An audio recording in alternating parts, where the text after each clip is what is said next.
Baik. Ya, Assalamualaikum warahmatullahi wabarakatuh. Selamat siang dan salam sejahtera para sejawat sekalian. Terima kasih sudah bergabung bersama-sama dengan kita di sini untuk bersama-sama melakukan diskusi online terkait dengan alat pelindung diri di masa pandemi corona ini selama kita praktek ya dok ya. Nah, pada siang hari ini sudah bersama kita 3 orang narasumber kita, ada Dokter Pandu yang akan berbicara pertama kali, kemudian juga ada Dokter Prima, jauh-jauh ya dok ya, alhamdulillah bisa menyempatkan diri, kemudian ada juga Dokter Aris. Baik, tanpa kita berpanjang waktu, saya akan persilahkan Dokter Pandu untuk menyampaikan paparannya. Sebelumnya izinkan saya memperkenalkan sedikit Dokter Pandu. Oke, jadi Dokter Pandu Jiwo Normanadi, MSI. Beliau lulusan Sarjana Kedokteran Gigi di FKG UI angkatan 2005, kemudian melanjutkan profesi dokter gigi juga di FKG UI dan melanjutkan Magister Science Strategic Leadership pasca sarjana UI pada tahun 2013 ya dok ya. Kemudian saat ini bertugas di Kementerian Kesehatan sebagai staf subbagian layanan pengadaan Setdijen Yankes sejak tahun 2015 ya, Dokter Pandu ya. Kalau ada kesalahan saya mohon maaf. Tapi saat ini tidak mewakili Kementerian Kesehatan ya dok ya, hanya untuk sharing saja ya dok. Mic-nya dok tolong di-unmute. Ya, gitu. Supaya tidak ada ambiguitas nih nanti nih orang ya, bahwa Dokter Pandu saat ini mau sharing bersama-sama kita pengalaman beliau terkait dengan pengadaan APD di Indonesia ya dok ya. Baik Dokter Pandu, saya persilahkan untuk menyampaikan paparannya. Baik, terima kasih Dr. Rizka.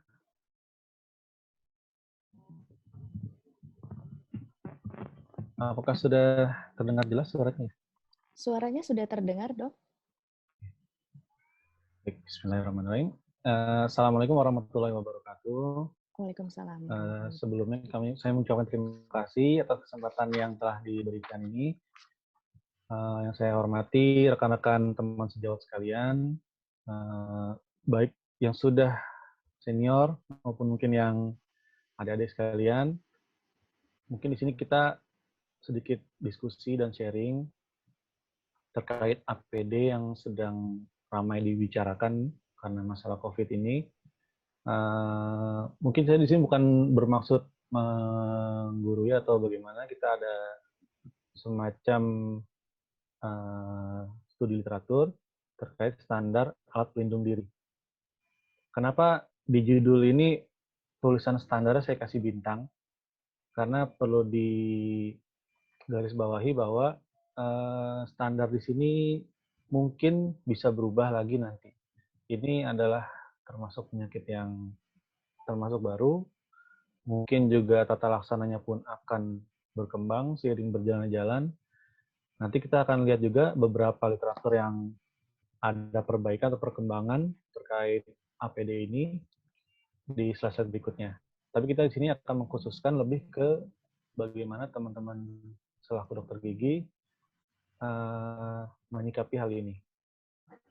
Mungkin sekali lagi mengingatkan, di sini saya benar staf di Kementerian Kesehatan, tapi sebagai pemerhati lah, alumni FKG UI 2005, tidak mewakili institusi. Mungkin itu untuk awalan saya. Kita lanjut ke slide berikutnya. Ini ada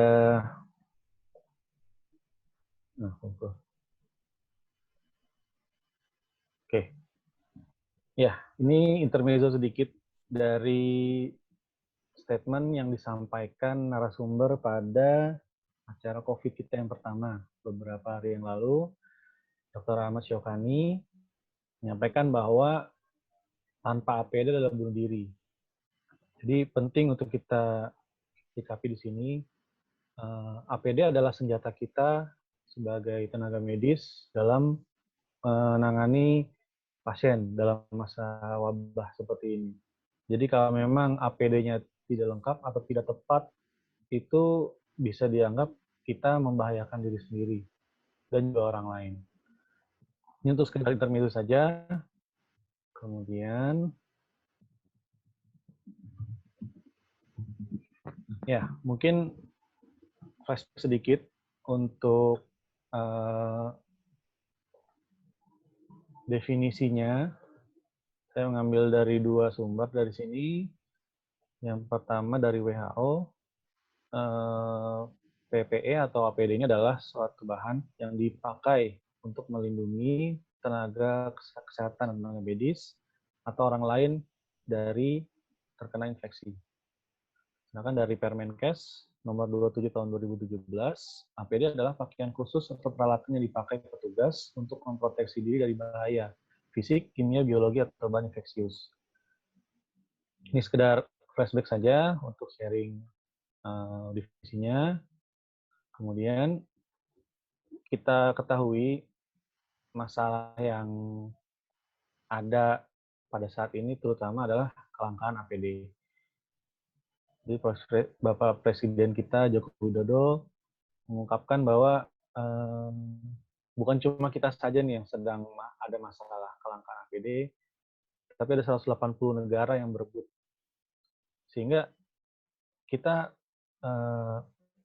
melihat kondisi seperti ini, tidak serta bisa memaksimalkan atau menggunakan APD yang benar-benar perfect.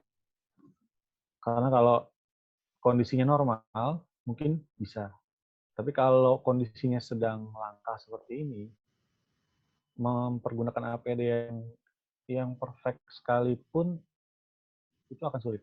Sehingga perlu dilakukan langkah-langkah strategis, mungkin penyederhanaan atau standar minimal dari APD tersebut. Ini saya beberapa hari yang lalu juga ikut webinar juga terkait upaya pemerintah. Sekalian mau menanyakan di sini, apakah APD yang diproduksi oleh produk lokal kita ini bisa nggak sih sebenarnya gitu? Standarnya bagus nggak? Dari diskusi yang dilakukan tempo hari, disimpulkan ya mungkin bahan baku yang dipunyai produk lokal memang tidak sebaik bahan baku yang dari luar. Apalagi sekarang justru bahan bakunya berebut. Beberapa negara tuh bahkan menahan bahan baku tersebut. Hubungan jual belinya pun sekarang sudah terbatas ke G2G atau government to government. Jadi tidak serta-merta setiap orang bisa mengambil bahan baku dari negara lain. Nah, ini perlu ada strategi khusus gimana caranya kita bisa ada kerjasama yang saling menguntungkan. Misalkan disampaikan saat ini bahan yang termasuk bagus adalah bahan punya Korea Selatan. Nah, di Korea Selatan untungnya punya pabrik di Indonesia. Salah satu pabriknya di Indonesia, selain di Arab dan di tempat lainnya. Dan setelah dinego, pemerintah Indonesia berhasil membuat perjanjian bahan baku yang dikirim dari Korea Selatan dan dibentuk atau dijahit di Indonesia, tidak semuanya 100% dikembalikan ke negara asal. Jadi dengan memperkuat ini kita bisa meminimalisir kelangkaan APD. Oke. Nah, WHO pun juga melihat kelangkaan APD adalah hal yang sangat krusial untuk dibahas. Sehingga ini saya flashback sedikit sebelum bahas standarnya ya, biar ada benang merahnya kenapa kita nanti standarnya agak berbeda-beda. Oke. Jadi di sini menurut WHO, dia memberikan 3 rekomendasi terkait untuk melakukan optimalisasi ketersediaan APD. Yang pertama adalah meminimalisir penggunaan APD. Ini sudah jelas, sebisa mungkin diusahakan tanpa menggunakan APD. Gimana strateginya? Misal pasien bisa dilakukan telemedicine dulu, atau konsultasi jarak jauh, atau mungkin pasien tetap datang tapi ada penghalang fisiknya, seperti di kasir atau di kasa, ada kacanya atau plastiknya. ataupun meminimalisir tenaga medis yang keluar masuk ruangan penderita COVID. Jadi setiap mau masuk sudah di-plan, masuk ke ruangan apa saja, akan ngapain saja, sehingga tidak bolak-balik. Tentu ini akan meminimalisir penggunaan APD. Yang kedua, yang nanti akan kita bahas lebih dalam adalah penggunaan APD yang rasional dan sesuai. Jadi penggunaan APD ini idealnya berdasarkan resiko penularan, tipe aktivitas, dan dari si dinamika transmisi virus itu tersebut. Apakah secara kontak, droplet, atau aerosol. Tentu dinamika ini juga mempengaruhi jenis APD apa yang akan kita pakai. Jadi dari sini bisa kita lihat bahwa APD yang ada itu bukan berarti di setiap tempat sama bentuknya. Harusnya disesuaikan dengan resikonya. Kemudian yang ketiga, terkait koordinasi supply chain management. Tentunya di sini dari monitoring dan kebutuhan, stok, distribusi, dan sebagainya di suatu wilayah atau suatu negara. Jangan sampai pada suatu wilayah ada fasilitas pelayanan kesehatan yang stoknya terlalu kurang, tapi di satu sisi ada yang double atau yang berlebih, sehingga penanganannya tidak tepat. Mungkin nanti kita akan lebih membahas lebih dalam di yang poin nomor 2. Oke, di sini saya akan coba sharing beberapa referensi APD untuk dokter gigi, atau mungkin yang saya khususkan lagi nanti untuk yang transmisi airborne. Oke, jadi yang pertama saya ngambil data dari WHO, Rational Use of Personal Protective Equipment for Coronavirus Disease, yang diterbitkan tanggal 19 Maret 2020. Kemudian saya juga ngambil dari Dirjen PDP Kemenkes RI terkait pedoman pencegahan dan pengendalian coronavirus disease revisi 4 yang terbit pada tanggal 27 Maret 2020. Kemudian ada lagi dari Dirjen Yankes Kemenkes RI tanggal 8 April tentang petunjuk teknis alat pelindung diri dalam menghadapi wabah COVID-19. Kemudian yang terakhir adalah rekomendasi APD alat pelindung diri untuk dokter gigi dan perawat gigi 8 April dari Satgas PBPDGI. Ini saya tanggal 8 April 2020 saya kasih bintang karena saya dapat ini pun dari lampiran surat edaran PDGI cabang wilayah Jakarta Timur. Saya cari-cari yang Satgas PBPDGI tanggal berapa saya belum nemu. Jadi saya anggap itu juga tanggal 8 April. Sebenarnya saya mau bandingin lagi dengan spesifikasi APD yang dari Dirjen Farmalkes Kemenkes RI. Cuman pas saya cermati yang di Farmalkes itu lebih fokus ke spek teknis yang ditujukan nanti ke penyedia alat kesehatan. Jadi lebih ke teknisnya lagi. Tapi kalau yang di Yankes dan POP lebih cenderung ada pemisahan terkait posisi petugas medisi juga ada. Jadi saya kuruskan dari 4 ini saja dulu. Kita mulai pelan-pelan ya. Oke. Ini ringkasan saya terkait masker.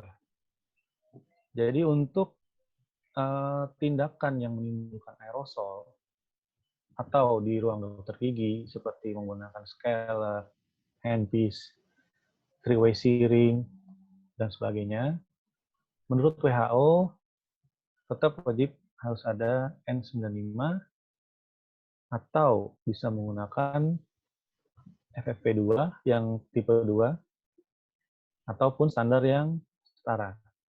N95 sudah kita ketahui ini menahan 90% partikel, FFP2 juga sampai 95%.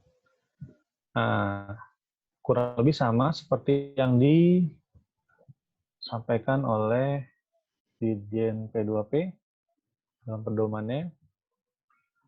Jadi N95, FFP2, dan ataupun masker yang memiliki standar setara. Kemudian di Dirjen Yankes di sini hanya menyebutkan N95. Namun ketika di bab agak terakhir dia menyebutkan untuk menanggulangi kelangkaan masker N95 bisa juga menggunakan elastomeric respirator atau powered air purifying respirator. Mungkin nanti detailnya, gambarnya seperti apa,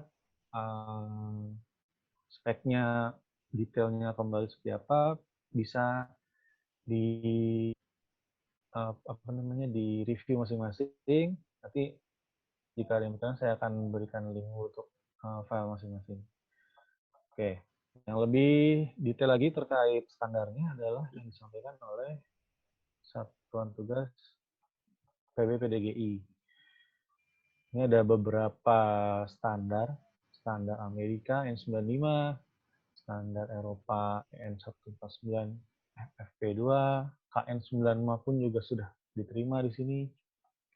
Korea First Class sama Jepang tipe DS. Jadi karena menanggulangi kelangkaan dan melihat kelangkaannya N95 serta harganya yang lumayan mahal, diberikan beberapa alternatif yang sebanding. Oke, itu untuk masker. Kemudian untuk gaun. Di sini untuk gaun WHO menyarankan bisa ada 2 tipe. Tipe yang tahan cairan atau tahan percikan cairan. Bisa juga yang tidak tahan percikan cairan. Namun di sini dipersyaratkan jika menggunakan gaun yang tidak tahan cairan harus menggunakan apron. Tidak boleh tidak. Tapi kalau sudah pakai fluid resistant itu tidak perlu. Sedangkan penjelasan terkait gaun di pedoman yang disebutkan oleh Dirjen P2P tidak terlalu lengkap, hanya menyebutkan gaun lengan panjang. Bahan juga tidak terlalu dijelaskan lebih detail. Berikutnya di Dirjen Yankes dibagi menjadi 2, bisa sebagai gaun yang disposable, bisa juga gaun yang reusable. Di sini juga bisa jenisnya ada gaun bedah, atau gaun isolasi atau non-isolasi bedah. Nah, di sini mungkin ada yang bertanya-tanya, kenapa di sini ada coverall? Jadi coverall di sini di petunjuk teknis yang ditentukan oleh Dirjen Yankes ini, dia tidak menyebutkan khusus coverall. Dia menyebutkan coverall itu sebagai semacam pengganti dari gaun. Jadi bisa digantikan juga oleh coverall. Kemudian gaun pasien juga bisa digunakan, gaun pasien yang panjang, tapi juga harus atau wajib ditambah manset atau jas lab plus apron. Nah, ketika kondisinya benar-benar sudah tidak ada lagi, benar-benar sulit untuk mendapatkan yang di atas tadi, bisa menggunakan jas hujan sekali pakai. Jadi dalam catatan ini sudah benar-benar terpaksa. Oke, berikutnya dari PDGI, di sini membagi 2, ada yang disposable, yang resisten terhadap penetrasi cairan dengan standar EN 13795 High Performance Level, HAMI level 3 performance atau setara. Ataupun bisa juga disposable resistant terhadap penetrasi patogen bloodborne, HAMI PB70 level 4 performance atau setara. Itu untuk yang PDGI ya. Berikutnya setelah gaun kita bahas coverall. Nah, di sini coverall ini di WHO tertulis dengan jelas bahwa ini tidak diperlukan. Kenapa tidak diperlukan penjelasannya? Menurut artikel tersebut bahwa infeksi virus COVID ini tidak sama dengan virus Ebola, di mana Ebola itu penyebaran melalui cairan tubuh. Tapi ini lebih ke droplet atau kontak ataupun airborne. Sehingga coverall sebenarnya tidak diperlukan. Mungkin ini menjawab juga untuk mencegah kelangkaan APD. Mereka benar-benar meminimalisir mana yang dibutuhkan benar-benar, mana yang tidak. Namun di pedoman yang ditentukan oleh Dirjen P2P, coverall itu dapat dipertimbangkan. Jadi bisa dipergunakan juga, ataupun bisa tidak. Sama seperti yang di Dirjen Yankes pun, tertulis dapat dipergunakan. Dan tidak ada detail data lebih lanjut terkait itu. Kemudian untuk yang PDGI, PDGI ini dibagi dua. Sama seperti GON tadi, ada disposable resistant terhadap penetrasi cairan, yaitu ISO 16003+3 exposure pressure atau setara, dan atau disposable resistant terhadap penetrasi patogen bloodborne setara atau lebih dari ISO 16004+2 exposure pressure. Jadi di sini benar-benar ditekankan bahwa ini harus resisten, tidak bisa menggunakan bahan yang menyerap atau tidak resisten terhadap cairan atau penetrasi patogen bloodborne. Itu untuk overall. Berikutnya adalah apron.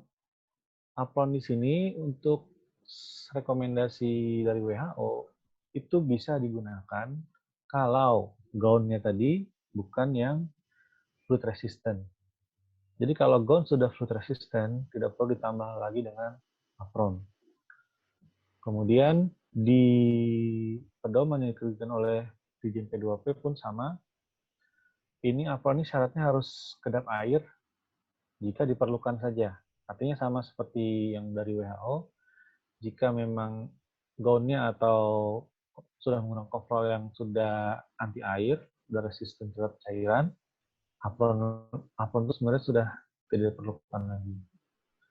Nah, ini untuk dari Dirjen Yankes, ini bisa ditambahkan dengan apron disposable atau reusable. Jadi, Dokter Pandu, maaf 5 menit lagi ya, Dok ya. 5 menit lagi ya, Dok. Thank you, Dok. Boleh. Bisa ditambahkan dengan apron disposable, reusable, resistant, tentunya dia resistant terhadap penetrasi cairan. Sama seperti yang lain, PDG pun juga sama, apron resistant terhadap cairan, ataupun yang heavy duty apron, yang bisa dapat dipakai berkali-kali. Jadi kalau yang dari Yankes, di sini bisa dua-duanya, tapi yang PDGI, yang heavy duty itu bisa dipakai berkali-kali juga, yang penting pencuciannya benar. Oke, berikutnya ada sedikit. Pelindung mata, dari WHO ada Googles dan Face Shield, sama juga dari P2P. Di sini uniknya dari Dirjen Yankes memberikan alternatif lain selain Googles atau Face Shield, yaitu kacamata renang. Tentunya yang rapat dan tidak berembun, sehingga memudahkan visibility tenaga medisnya. Tapi balik lagi ya, ini kalau kondisi yang benar-benar sulit. Sedangkan di PDGI menyampaikan standar Googles dan Face Shield seperti yang tertera pada slide. Balik lagi. Nah, untuk glove tidak terlalu dijelaskan detail di rekomendasi WHO. Pada Dirjen P2P pun hanya disebutkan sarung tangan yang bersih, bisa tidak steril, bisa steril jika dibutuhkan pada beberapa tindakan. Untuk pedoman dari Dirjen Yankes, bahan sarung tangan dari bahan latex, karet, PVC, nitril, atau poliuretan, dia merupakan sarung tangan yang rutin digunakan dalam perawatan. Ditekankan di sini tertulis bukan sarung tangan panjang. Tapi beda dengan hal ini, pada rekomendasi dari PPDGI, di sini disampaikan pemakaiannya harus double steril sekali pakai. Untuk sarung tangan kedua atau yang terluar, sebaiknya mencapai pertengahan lengan bawah, atau minimal 280 mm dari panjang total. Nah, di sini ada perkembangan lagi. Jadi, yang tadinya sebelumnya dianggap bukan sarung tangan panjang, tapi PPDGI menyatakan harus atau sebaiknya mencapai pertengahan lengan bawah. Kemudian, untuk headcap atau pelindung kepala, pada dari APD WHO dan P2P tidak dijelaskan sama sekali atau mungkin dianggap tidak diperlukan. Untuk pedoman atau teknis dari Dirjen Yankes disampaikan tetap harus dipakai, yaitu yang disposable resistant terhadap cairan. Atau penggantinya bisa menggunakan surgical hood, topi renang, atau topi hiking. Untuk yang dari PPDG pun sebaiknya dipakai yang sekali pakai dan resisten terhadap air, seperti hair cover. atau hood yang mencapai bagian pundak. Oke. Terakhir, pelindung kaki. Di sini pun di WHO dan di P2P tidak dijelaskan atau dianggap tidak diperlukan. Namun pada Dirjen Yankes untuk tindakan yang ada aerosol ini dianggap perlu. Sepatu pelindung dari bahan karet tahan air atau dilapisi kain tahan air. Atau kalau tidak ada, bisa pakai sepatu cats yang ditutup dengan pelindung sepatu atau shoe covers. Nah, untuk dari PPDGI menyarankan menggunakan sepatu boot resisten terhadap cairan yang tinggi sepatunya mencapai lutut atau lebih tinggi dari bagian bawah gaun. Dan atau kalau tidak ada bisa pakai sepatu tertutup yang dibungkus pembungkus sepatu. Ya, mungkin sekilas review dari beberapa literatur tadi. Jadi sebenarnya kita pakai APD yang mana? Ada yang menyarankan pakai ini, ada yang menyarankan pakai itu. Jadi kembali lagi ke prinsip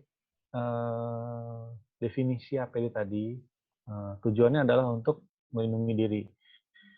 Kita sebisa mungkin tentu ingin melindungi diri, tapi di lain sisi ketersediaannya sangat terbatas.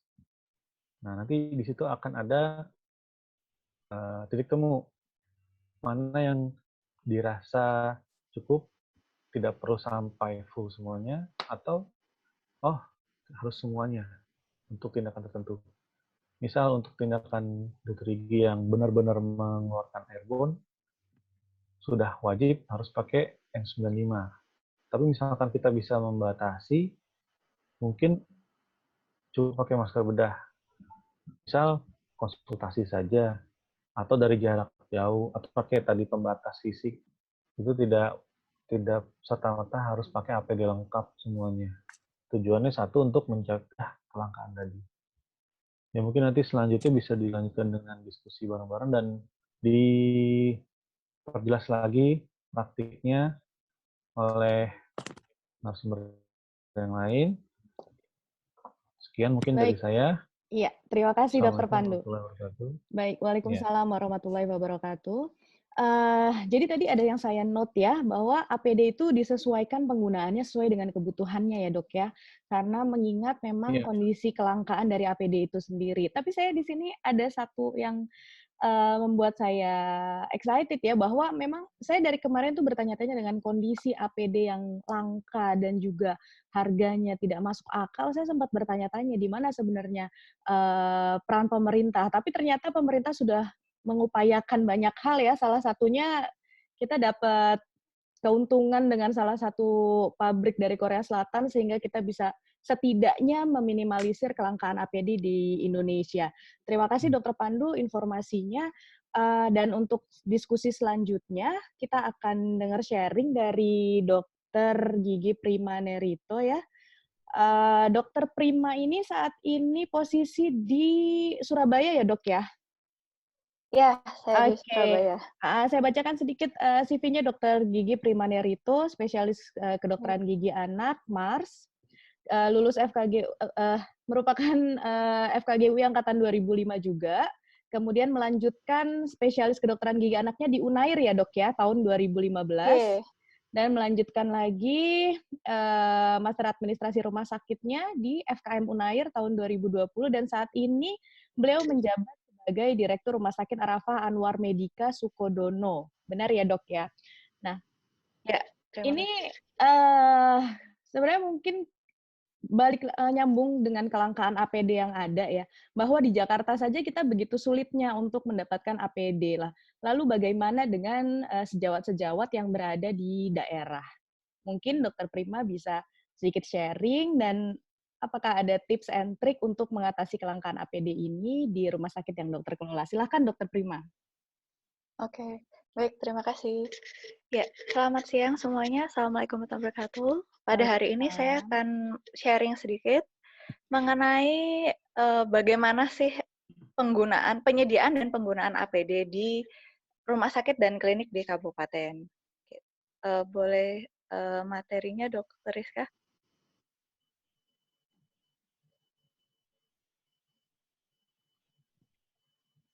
Oke, nah ini untuk sebelumnya saya jelaskan dulu mengenai profil rumah sakit saya. Ya, ini judulnya penyediaan dan penggunaan APD, kemudian profil rumah sakitnya. Jadi di sini saya mengelola sebuah rumah sakit tipe D.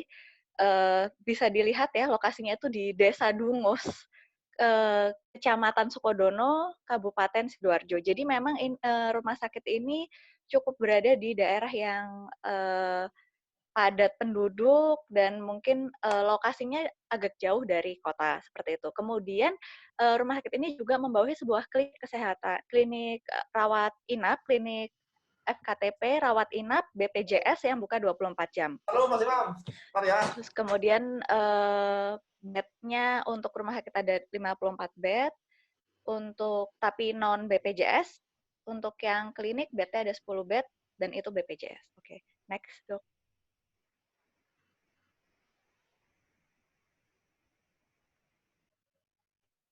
Untuk next slide-nya dok. Oke. Nah ini untuk SDM-nya dan untuk kebutuhan APD-nya. Nah ini untuk kebutuhan APD. Pada awal mula keluar pembahasan mengenai COVID Corona ini, kita menetapkan bahwa petugas garda depan yang harus menggunakan pakaian khusus untuk proteksi diri seperti coverall atau juga hazmat suit. Oleh karena itu, saya pada awalnya menugaskan petugas di IGD, area screening di paling depan sebelum masuk ke IGD, kemudian di ruang pemeriksaan khusus. Jadi apabila pasien setelah di screening ternyata ODP atau PDP, maka kita akan melanjutkan pemeriksaan khususnya di ruang pemeriksaan khusus, kemudian ada radiolog dan juga laboratorium. Nah, ini ada sekitar 12 orang per shift. Maka kebutuhan minimalnya menjadi 36 baju per harinya gitu. Nah, ini merupakan angka minimal karena bila pasien membutuhkan pemeriksaan dokter spesialis atau juga ternyata harus dirawat di ruang isolasi, maka kebutuhan coverall atau hazmat suit-nya akan meningkat. Oke, next dok. Nah, sekarang kan permasalahannya adalah harganya gitu kan. Nah, ini ada beberapa harga-harganya dengan berbagai spesifikasinya. Kita bisa lihat mulai dari 499.000 untuk satu kali pakai atau juga ada yang 449.000 tidak sekali pakai hingga yang paling murah itu ada sekitar 60.000. 60.000 sekali pakai dengan bahan yang sangat beragam sekali. Mulai dari spunbond yang paling banyak kita bisa lihat bahannya spunbond ya. Spunbond ada mikro dan lain-lain. Oke, next. Nah, sekarang kan kalau gitu berapa sih biayanya? Kalau dikalikan tadi. Nah, apabila pandemik ini benar-benar sampai 29 Mei 2020, maka ada sekitar 75 hari dari pandemik COVID-19 ini. Yaitu sekitar 2,5 bulan, hingga membutuhkan 75 dikali 36, yaitu 2.700 buah coverall, dengan katakanlah yang paling murah 60.000 sehingga 162 juta rupiah hanya untuk bajunya saja. Benar-benar angka yang fantastis. Tapi setelah pengkajian kita akan meminimalisir penggunaan APD tadi, tentunya sesuai dengan perkembangan sekarang ya, ada level-levelnya itu. Nah, sekarang kita masuk ke APD dari dokter gigi. Untuk dokter gigi yang di rumah sakit, kalau kita sudah tidak melakukan pelayanan. Kenapa? Karena seperti kita tahu APD-nya sangat terbatas, dan seperti yang dikutip kemarin bahwa dokter tanpa APD itu bunuh diri ya gitu kan. Melakukan pelayanan tanpa APD itu bunuh diri, maka dokter gigi kami di rumah sakit yang non BPJS itu tidak melakukan pelayanan. Namun dokter gigi kami yang di klinik FKTP rawat inap yang bekerja sama dengan BPJS harus tetap melakukan pelayanan praktek walaupun dengan kondisi APD yang minimal. Nah, sekarang kita lihat kebutuhannya. Misalnya 1 minggu hari kerja ya, dengan rata-rata 10 pasien. Bila menggunakan hazmat suit satu kali pakai nih kan, ceritanya satu kali pakai yang standarnya ya begitu, maka dalam masa pandemi COVID ini kira-kira 55 hari kerja. Dikalikan 60.000 maka ketemulah angka 3.300.000 rupiah. Bila satu pasien harus mengganti apronnya gitu, karena ini menyambung dari diskusi kita di sesi pertama di minggu lalu, bahwa untuk mencegah infeksi silang antara pasien satu dengan pasien berikutnya, sebaiknya menggunakan apron yang diganti setiap satu pasien. Maka misalnya tambahan apronnya itu 10.000 dengan satu harinya 10 pasien rata-rata, maka tambahan biayanya adalah 5,5 juta. Sehingga total kebutuhan hanya untuk pakaian pelindungnya saja 8.800.000 rupiah selama pandemik COVID. Oke, next. Nah, 8.800.000 rupiah ini merupakan angka yang fantastis buat kami. Kenapa? Karena angka ini merupakan biaya yang tidak bisa kami klaimkan ke pasien. Karena pasien adalah pasien BPJS di fase 1, di mana BPJS juga tidak memberikan tambahan fee kapitasi untuk APD yang kami gunakan seperti itu. Sehingga kembali saya ingatkan bahwa kapitasi dokter gigi untuk BPJS itu hanya Rp2.000. Maka jelas angka tadi itu merupakan angka yang fantastis seperti itu. Dan masalah yang lebih seriusnya adalah tidak adanya barang APD tersebut di lapangan. Nah, contohnya, tidaknya apron lengan panjang sekali pakai itu nggak ada. Sekarang sudah tidak bisa lagi dicari, sudah tidak ada lagi. Mungkin saya yang tidak bisa menemukan di area Surabaya dan Sidoarjo ya. Yang jelas di area Surabaya dan Sidoarjo sudah tidak ada. Kemudian hazmat suite yang harus pre-order bisa 1 minggu, 2 minggu, dan sebagainya, sedangkan pelayanan harus terus berjalan, dan juga N95 yang sangat sulit dengan harga selangit. Cuman untuk N95 sekarang ada solusi, ada mulai masuk KN95 ya, KN95 yang mulai harganya masih sedikit lebih rasional lah dibandingkan N95. Oke, next. Nah, jadi, apakah kita dapat bantuan nih? Iya, kita dapat bantuan. Kita dapat bantuan dari Dinkes Sidoarjo ke rumah sakit. Jadi tidak ada bantuan ke klinik ya, yang masuk itu semua bantuannya ke rumah sakit. Bantuan ke rumah sakit yaitu 10 buah hazmat suite, kemudian lain-lain, kemudian Persi itu 5 buah hazmat suite, dan ada bantuan dari Yayasan Buddha Suci. Sudah itu saja yang kami terima. Nah, selebihnya, kami banyak mengirimkan surat untuk donasi yang katanya banyak organisasi yang memberikan donasi-donasi, itu kami surati, dan jawabannya adalah mereka tidak bisa memberikan donasi karena Rumah Sakit Arafah bukan rumah sakit rujukan COVID-19. Pertanyaannya, apakah kami tidak layak untuk mendapatkan APD juga? Karena kami juga merawat pasien ODP dan PDP loh. Gitu. Kami justru garda paling depan sebelum merujuk ke rumah sakit rujukan COVID-19. Oke. Nah, solusinya, lanjut dok. Oke, solusi awal yang kita lakukan adalah kita menggunakan jas hujan. Jadi seperti di foto ini, kami menggunakan jas hujan yang dilapisi oleh apron lengan panjang. Pada saat itu masih ada apronnya. Jas hujan juga harganya masih rasional, masih di bawah 10.000. Cuma sekarang jas hujan sekali pakai itu sudah tidak ada di area Sidoarjo dan sekitarnya, itu udah mulai menipis, dan kalaupun ada 1 buah jas hujan sekali pakai itu harganya sekitar 20.000. Nah, kemudian solusi berikutnya, kami dari rumah sakit membuat hazmat suite sendiri yang dirasa aman. Dirasa ya, kami merasa itu aman bagi tenaga kesehatan, khususnya dokter gigi. Oke, next. Nah, dalam mencari solusi itu kita melakukan pemilihan bahan. Yang pertama adalah bahan sponbon. Bahan ini yang kita coba, saya coba foto ini yang dari donasi itu, gitu. Saya tidak tahu ini sponbon yang berapa gram, saya dapat donasi, ini sudah jadi berupa hazmat. Saya semprotkan air, dan terlihat ya ada tanda basah seperti itu, dia menyerap air, tapi memang tidak banyak, tapi ada, mereka menyerap air, dan terlihat di tangan saya lembab dan sedikit basah, itu sedikit berkilau, itu dari airnya. Oke, next. Nah, itu bahan selanjutnya ada bahan mikro NS.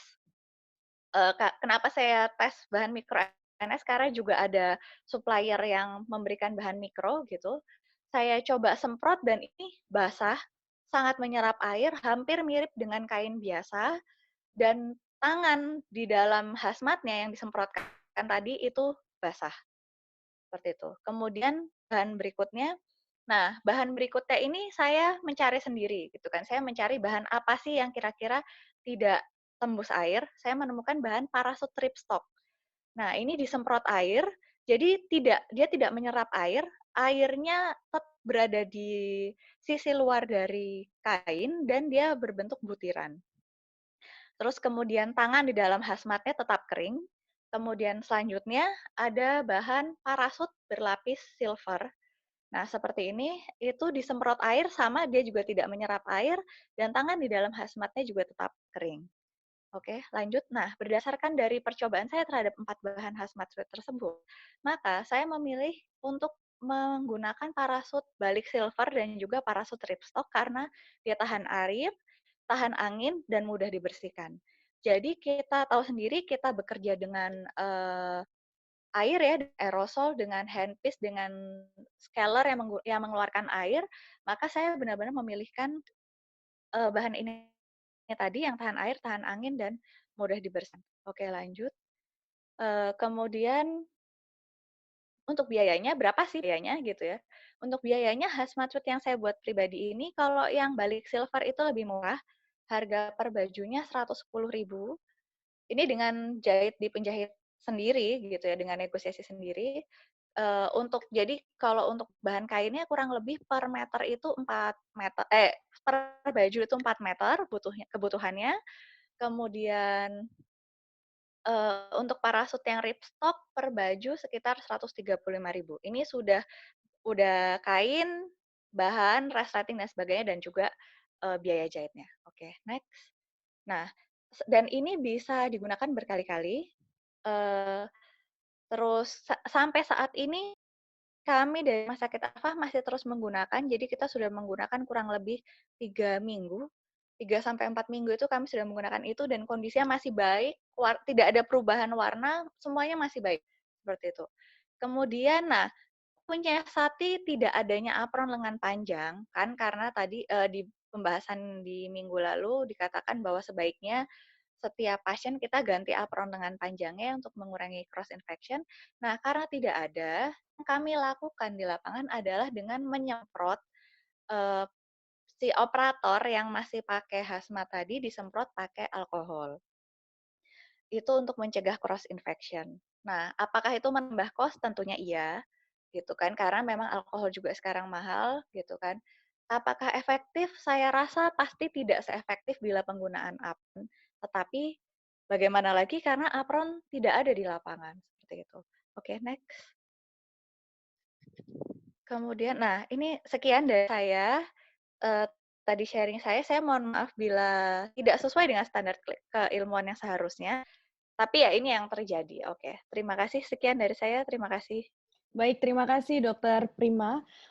Tadi kita lihat ya berbagai macam jenis dari coverall suit atau hazmat suit yang sekarang mungkin banyak beredar di luaran. Yang memang ini menariknya adalah Dokter Prima melakukan eksperimen sendiri, mana yang memang bisa melindungi diri kita atau justru hanya tidak memiliki manfaat apa-apa gitu ya, termasuk yang tadi bisa tembus air dan lain-lain itu ya. Mungkin itu bisa jadi bekal bagi sejawat sekalian dalam menentukan hazmat suit mana yang dibelanjakan gitu ya, yang dipersiapkan untuk praktek. Jadi dengan berbagai banyaknya yang sekarang beredar di pasaran, kita harus lebih selektif lagi dan harus lebih teliti lagi dalam memilih hazmat suit. Nah, mungkin kita sesaat lagi akan ada Dokter Aris. Dokter Aris, oke saya unmute. Dokter Aris sudah siap ya dok ya? Dokter Aris mungkin nanti bisa share mengenai standar hazmat suit atau coverall suit yang baik untuk dokter gigi, untuk praktek kita, yang bisa melindungi kita dan juga tidak membahayakan pasien seperti itu ya. Dokter Aris sudah siap mungkin dok? Dokter Aris, udah dengar ya saya? Oke, silakan dok untuk disampaikan. Dokter Aris ini, jelas dok, jelas.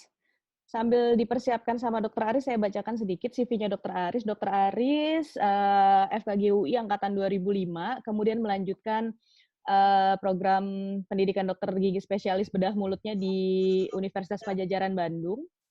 Kemudian saat ini menjadi staf dari Departemen Bedah Mulut di Unpad, dan juga dokter gigi bedah mulut di RSIA Lipi Jati Bandung. Baik, silahkan dilanjutkan sharingnya, Dokter Aris. Ya. Yang tadi sudah disampaikan sebelumnya dan sebelumnya memang soal si COVID ini dan bagaimana profil dan penggunaan APD ini itu selalu berkembang. Tidak ada sesuatu yang sekarang kita sampaikan ini itu minggu depan bisa berubah lagi. Dan mungkin minggu lalu itu perubahan masih lebih bulan. Seperti beberapa bahan yang saya baca, yang saya sedikit cari tentang literatur ya, kondisi minggu lalu sama minggu ini itu bisa berubah. Dokter Aris, Dok, maaf Dok, ya? Sepertinya mic-nya kurang dekat Dok, jadi ada noise, kurang jelas suaranya. Mic-nya mungkin Dok.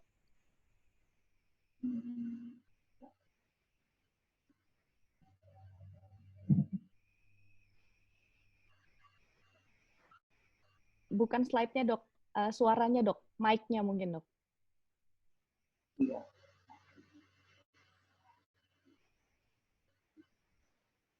Sudah terdengar, tetapi kurang jelas.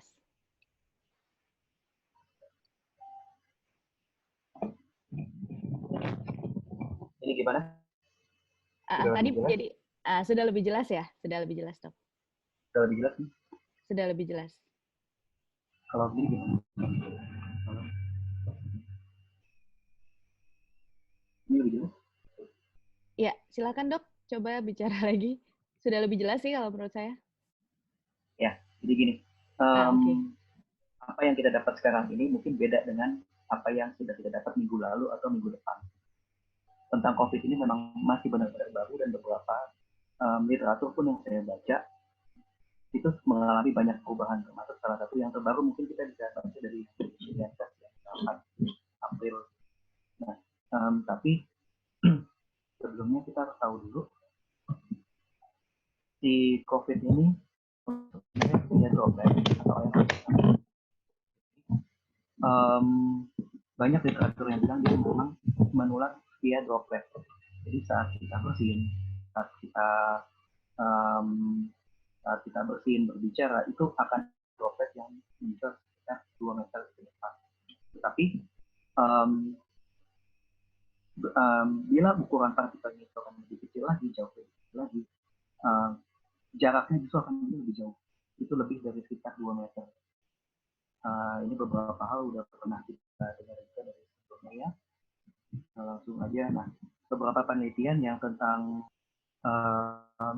ada beberapa penelitian di Cina dan di Singapura yang meneliti aerodinamik karakteristik dari si RNA, si virus SARS-CoV-2 ini. Nah, ini yang diteliti adalah ada tidaknya RNA pada daerah-daerah tertentu. Nah, di penelitian ini dia menunjukkan, bisa dilihat yang paling banyak itu adalah pada bagian toilet nomor 4 di rumah sakit, ya. Dan kalau bisa kita lihat lagi di workstation A, B, dan C, bahkan di ICU pun sekalipun itu masih kalah kurang daripada di staff area. Medical staff area ini adalah ruang dari apon dan ruang intensif dari baju. Penelitian ini pun dilanjutin juga, ada juga penelitian dari Singapura, itu sekitar saat outbreak sekitar 24 Januari sampai 4 Februari, itu menunjukkan kalau yang banyak itu adalah pada bagian ruangan pasien dan pada toilet pasien. Beberapa ditemukan juga, dan yang paling istimewa ini ditemukan ya di nomor 15 outlet fan. Jadi ditemukan bahwa di fan ya, di kipas angin dari ruangan pasien itu. Nah, sedangkan di anterum ini dia tidak ditemukan sama sekali. Dan waktu dites di baju PPE pasien, staf medis, semua bagian bersih kecuali pada bagian ujung kaki.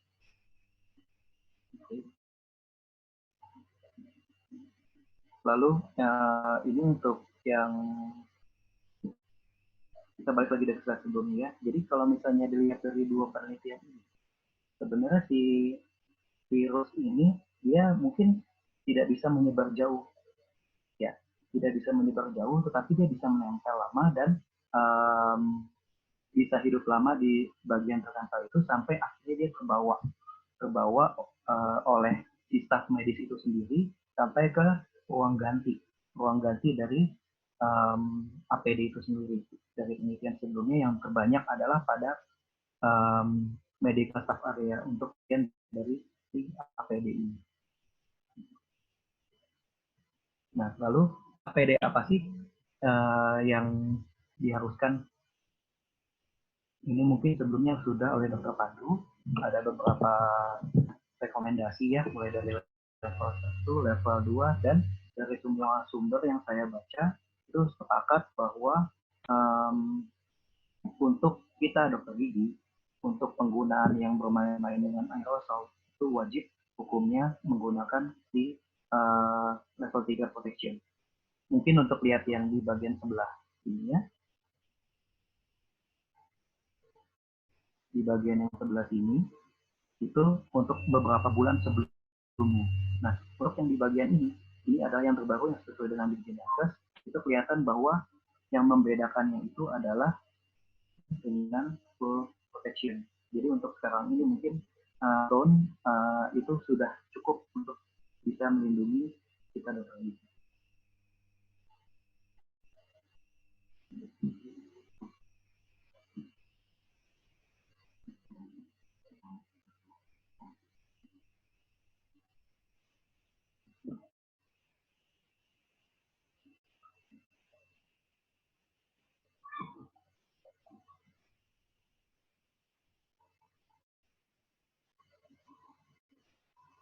Lalu untuk rasionalisasi penggunaan dari PPA ini, kalau WHO, jadi benar seperti yang dikatakan Dr. Pandu bahwa si COVID-19 ini dia berbeda Ebola.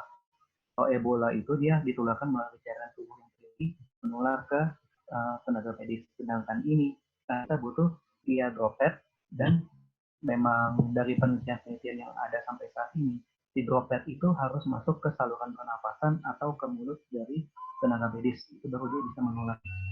Oleh karena itu, makanya dari Dirjen Yankes diturunkan kan dari yang fully coverage diturunkan menjadi ke cukup groaning. Tapi dibilang juga, namun karena si wabah COVID ini di sini dengan laju peningkatan kasus konfirmasi yang cepat, makanya penggunaan COVID ini dapat memperluas area perlindungan dari tenaga medis. Nah, lalu untuk membedakan antara masker bedah dengan masker surgical mungkin semua udah pada paham ya. Tapi untuk penggunaannya, kalau menurut WHO, saat kita melakukan perawatan negatif ataupun positif dari COVID-19 ini cukup dengan masker bedah. Sedangkan CDC itu mengatakan bahwa N95 itu safer, dan tetapi kalau bisa tidak ada masker bedah pun perlu. Tapi dari keduanya ini sepakat bahwa N95 itu wajib hukumnya digunakan untuk mereka yang akan melakukan prosedur yang menghasilkan aerosol seperti intubasi, ventilator non-invasif, tracheostomi, resusitasi, ataupun juga dokter gigi yang menggunakan handpiece high speed ataupun sekali. Lalu bagaimana untuk penggunaan APD? Tuntutannya mungkin kalau untuk penggunaan sesuai dengan semuanya ya sama, lebih ke kita pertama kali kita menggunakan baju kerja itu dengan sepatu, lalu kita mencuci tangan dahulu, lalu kita menggunakan disposable surgical care, lalu ada nanti saya jelaskan selanjutnya untuk penggunaan N95 bagaimana yang sesuai dengan idealnya ya. Lalu gunakan sarung tangan double. Di mana sarung tangan double? Yang pertama adalah kita memakai sarung tangan dulu, disposable, lalu kita baru menggunakan baju pelindung. Nah, setelah itu baru digunakan lagi disposable latex glove lagi, tapi dengan posisi ujung si glove-nya itu masuk ke di luar dari si bajunya. Jadi overlapping. Nah, untuk penggunaan. Sedangkan untuk pelepasannya ini yang harus kita lebih hati-hati. Kenapa?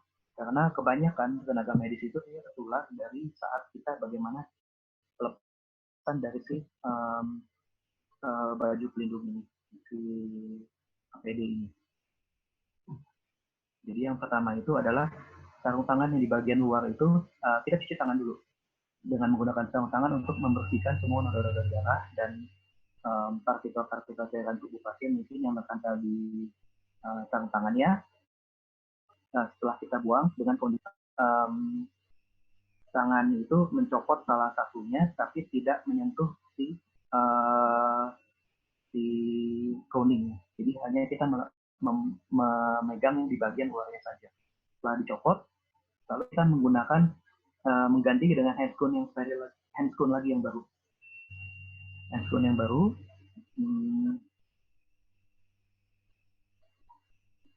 Ya, menggunakan handscoon yang baru kita mencopot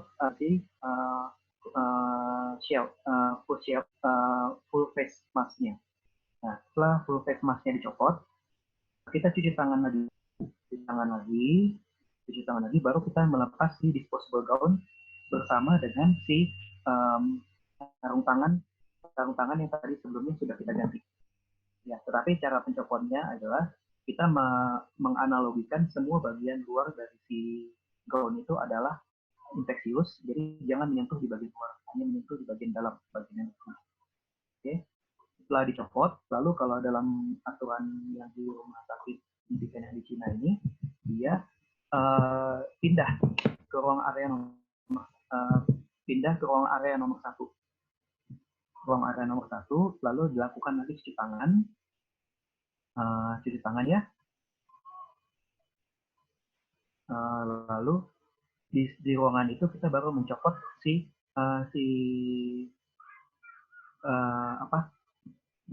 sepatu bot. Setelah mencopot sepatu bot, cuci tangan lagi, lalu masuk ke ruangan nomor 2. Di ruangan nomor 2 itu kita lakukan lagi cuci tangan, baru kita mencopot Google, masker, dan sarung tangan 2 lapis. Yang tadinya kita pakai yang lapisan yang paling dalamnya. Setelah itu baru kita keluar dari ruangan yang nomor 2, cuci tangan lagi, dan di sini petugas diwajibkan untuk mandi dan memakai baju bersih. Oke. Nah, ini untuk beberapa formula yang salah satunya contoh di Rumah Sakit Siloam ya.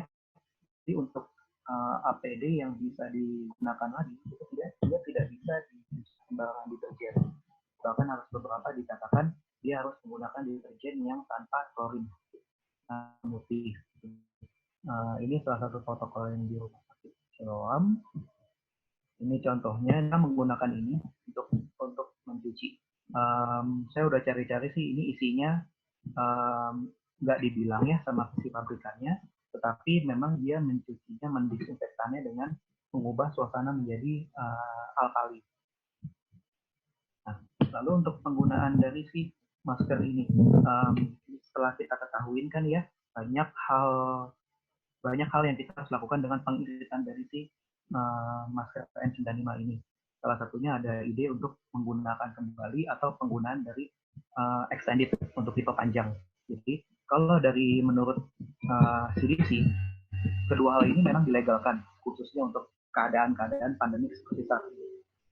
Dan definisinya adalah kalau extended ini adalah si masker N95 ini digunakan terus-menerus tanpa dicopot, dan dapat digunakan dari satu pasien ke pasien lain dengan syarat respiratory patogennya dan tempat pasien itu adalah sama, gitu.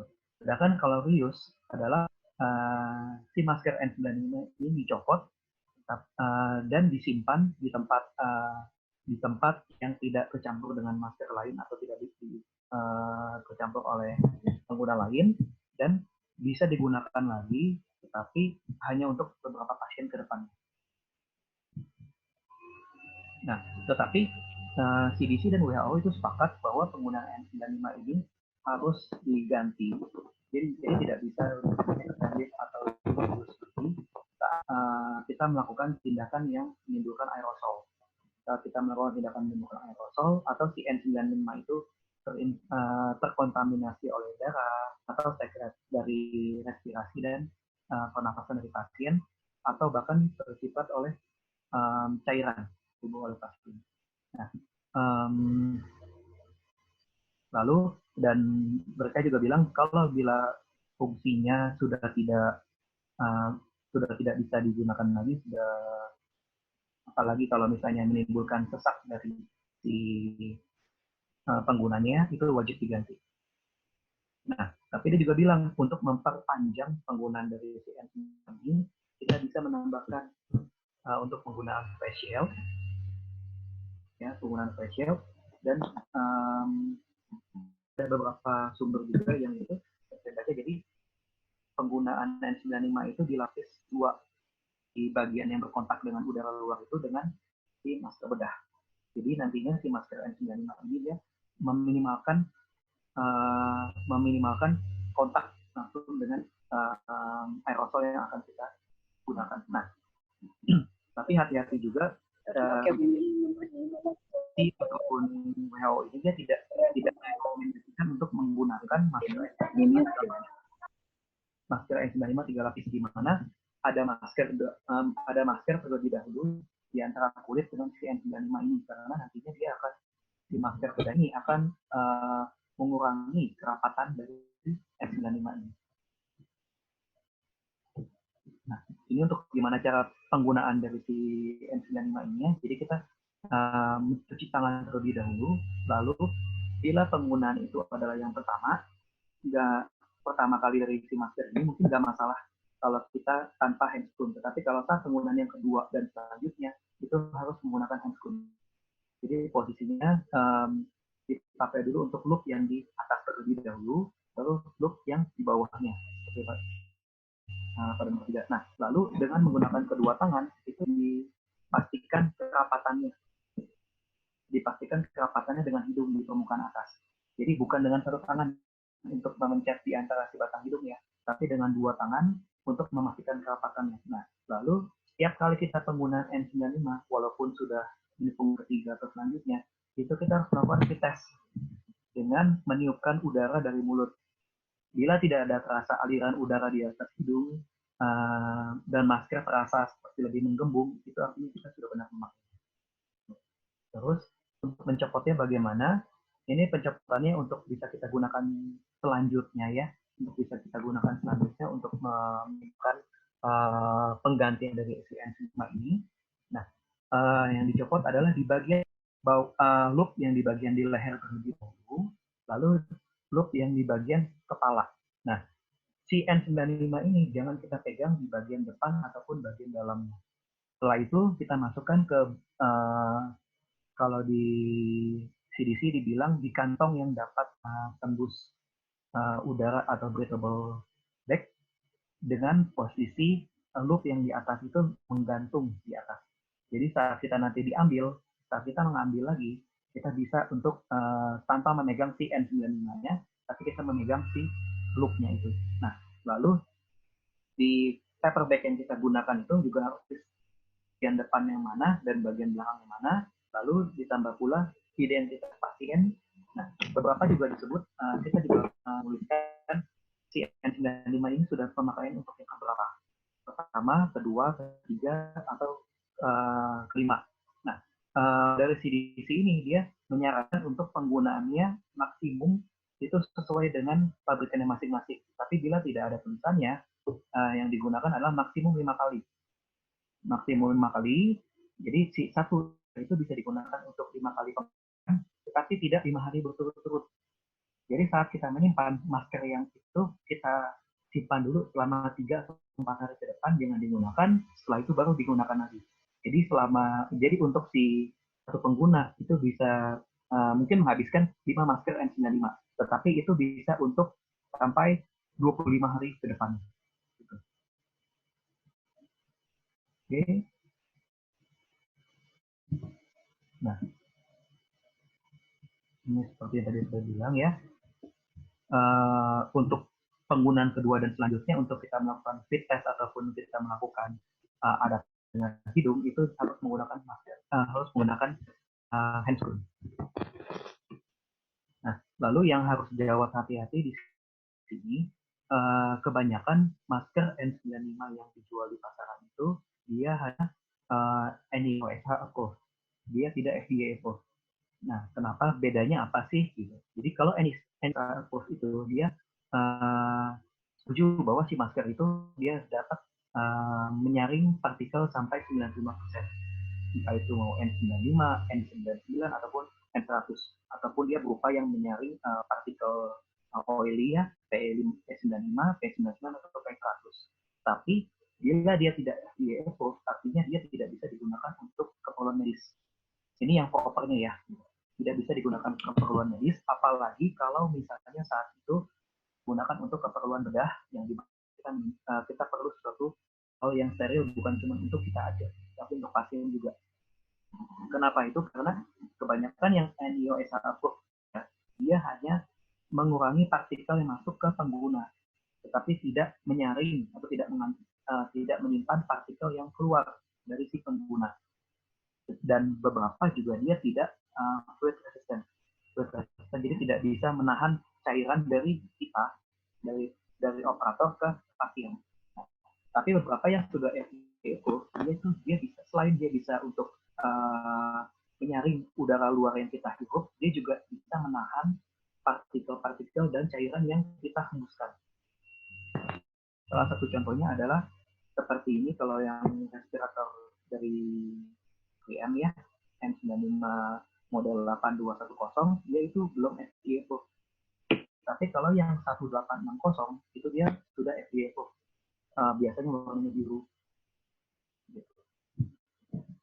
Lalu banyak juga tadi seperti yang sudah dikatakan oleh Dr. Pandi juga, ada beberapa juga awalnya kita hanya tahu N95 aja.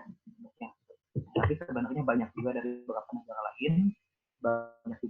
negara lain, yang mengeluarkan lagi, termasuk salah satunya KN95 yang dari China, yang banyak membantu kita. Untuk secara kualitas sama untuk yang Indonesia approved. Lalu untuk, nah ini yang masih jadi perdebatan sampai saat ini, sampai bahan yang terbaru pun yang saya baca ya, bagaimana untuk mendekontaminasi dari si N95 ini dari hasil penggunaannya. Nah, ada beberapa bahan ini menurut CDC ya, bisa menggunakan vaporous hidrogen peroksida. Ada beberapa penelitian juga yang mengatakan bahwa penggunaan hidrogen peroksida itu bisa untuk membunuh bakteri dan virus yang ada di si N95 itu. Bahkan bisa untuk mensterilkan. Nah, tetapi kesulitannya adalah alat. Karena tidak semua tempat punya alat. Tidak semua tempat alat ini, dan dia saat penggunaannya itu, saat pensterilan itu, tidak boleh ada orang di dalamnya. Jadi karena dia agak toksik. Lalu alternatif yang kedua adalah menggunakan UVGI atau ultraviolet radiasi. Nah, itu terbukti bahwa penggunaan 0,5 sampai 1,8 joule per centimeter dia bisa untuk membunuh si virus, termasuk salah satunya MERS-CoV dan SARS-CoV. Ini salah satu dari si virus ini ya. Nah, tapi kesulitannya adalah kita sulit untuk mencari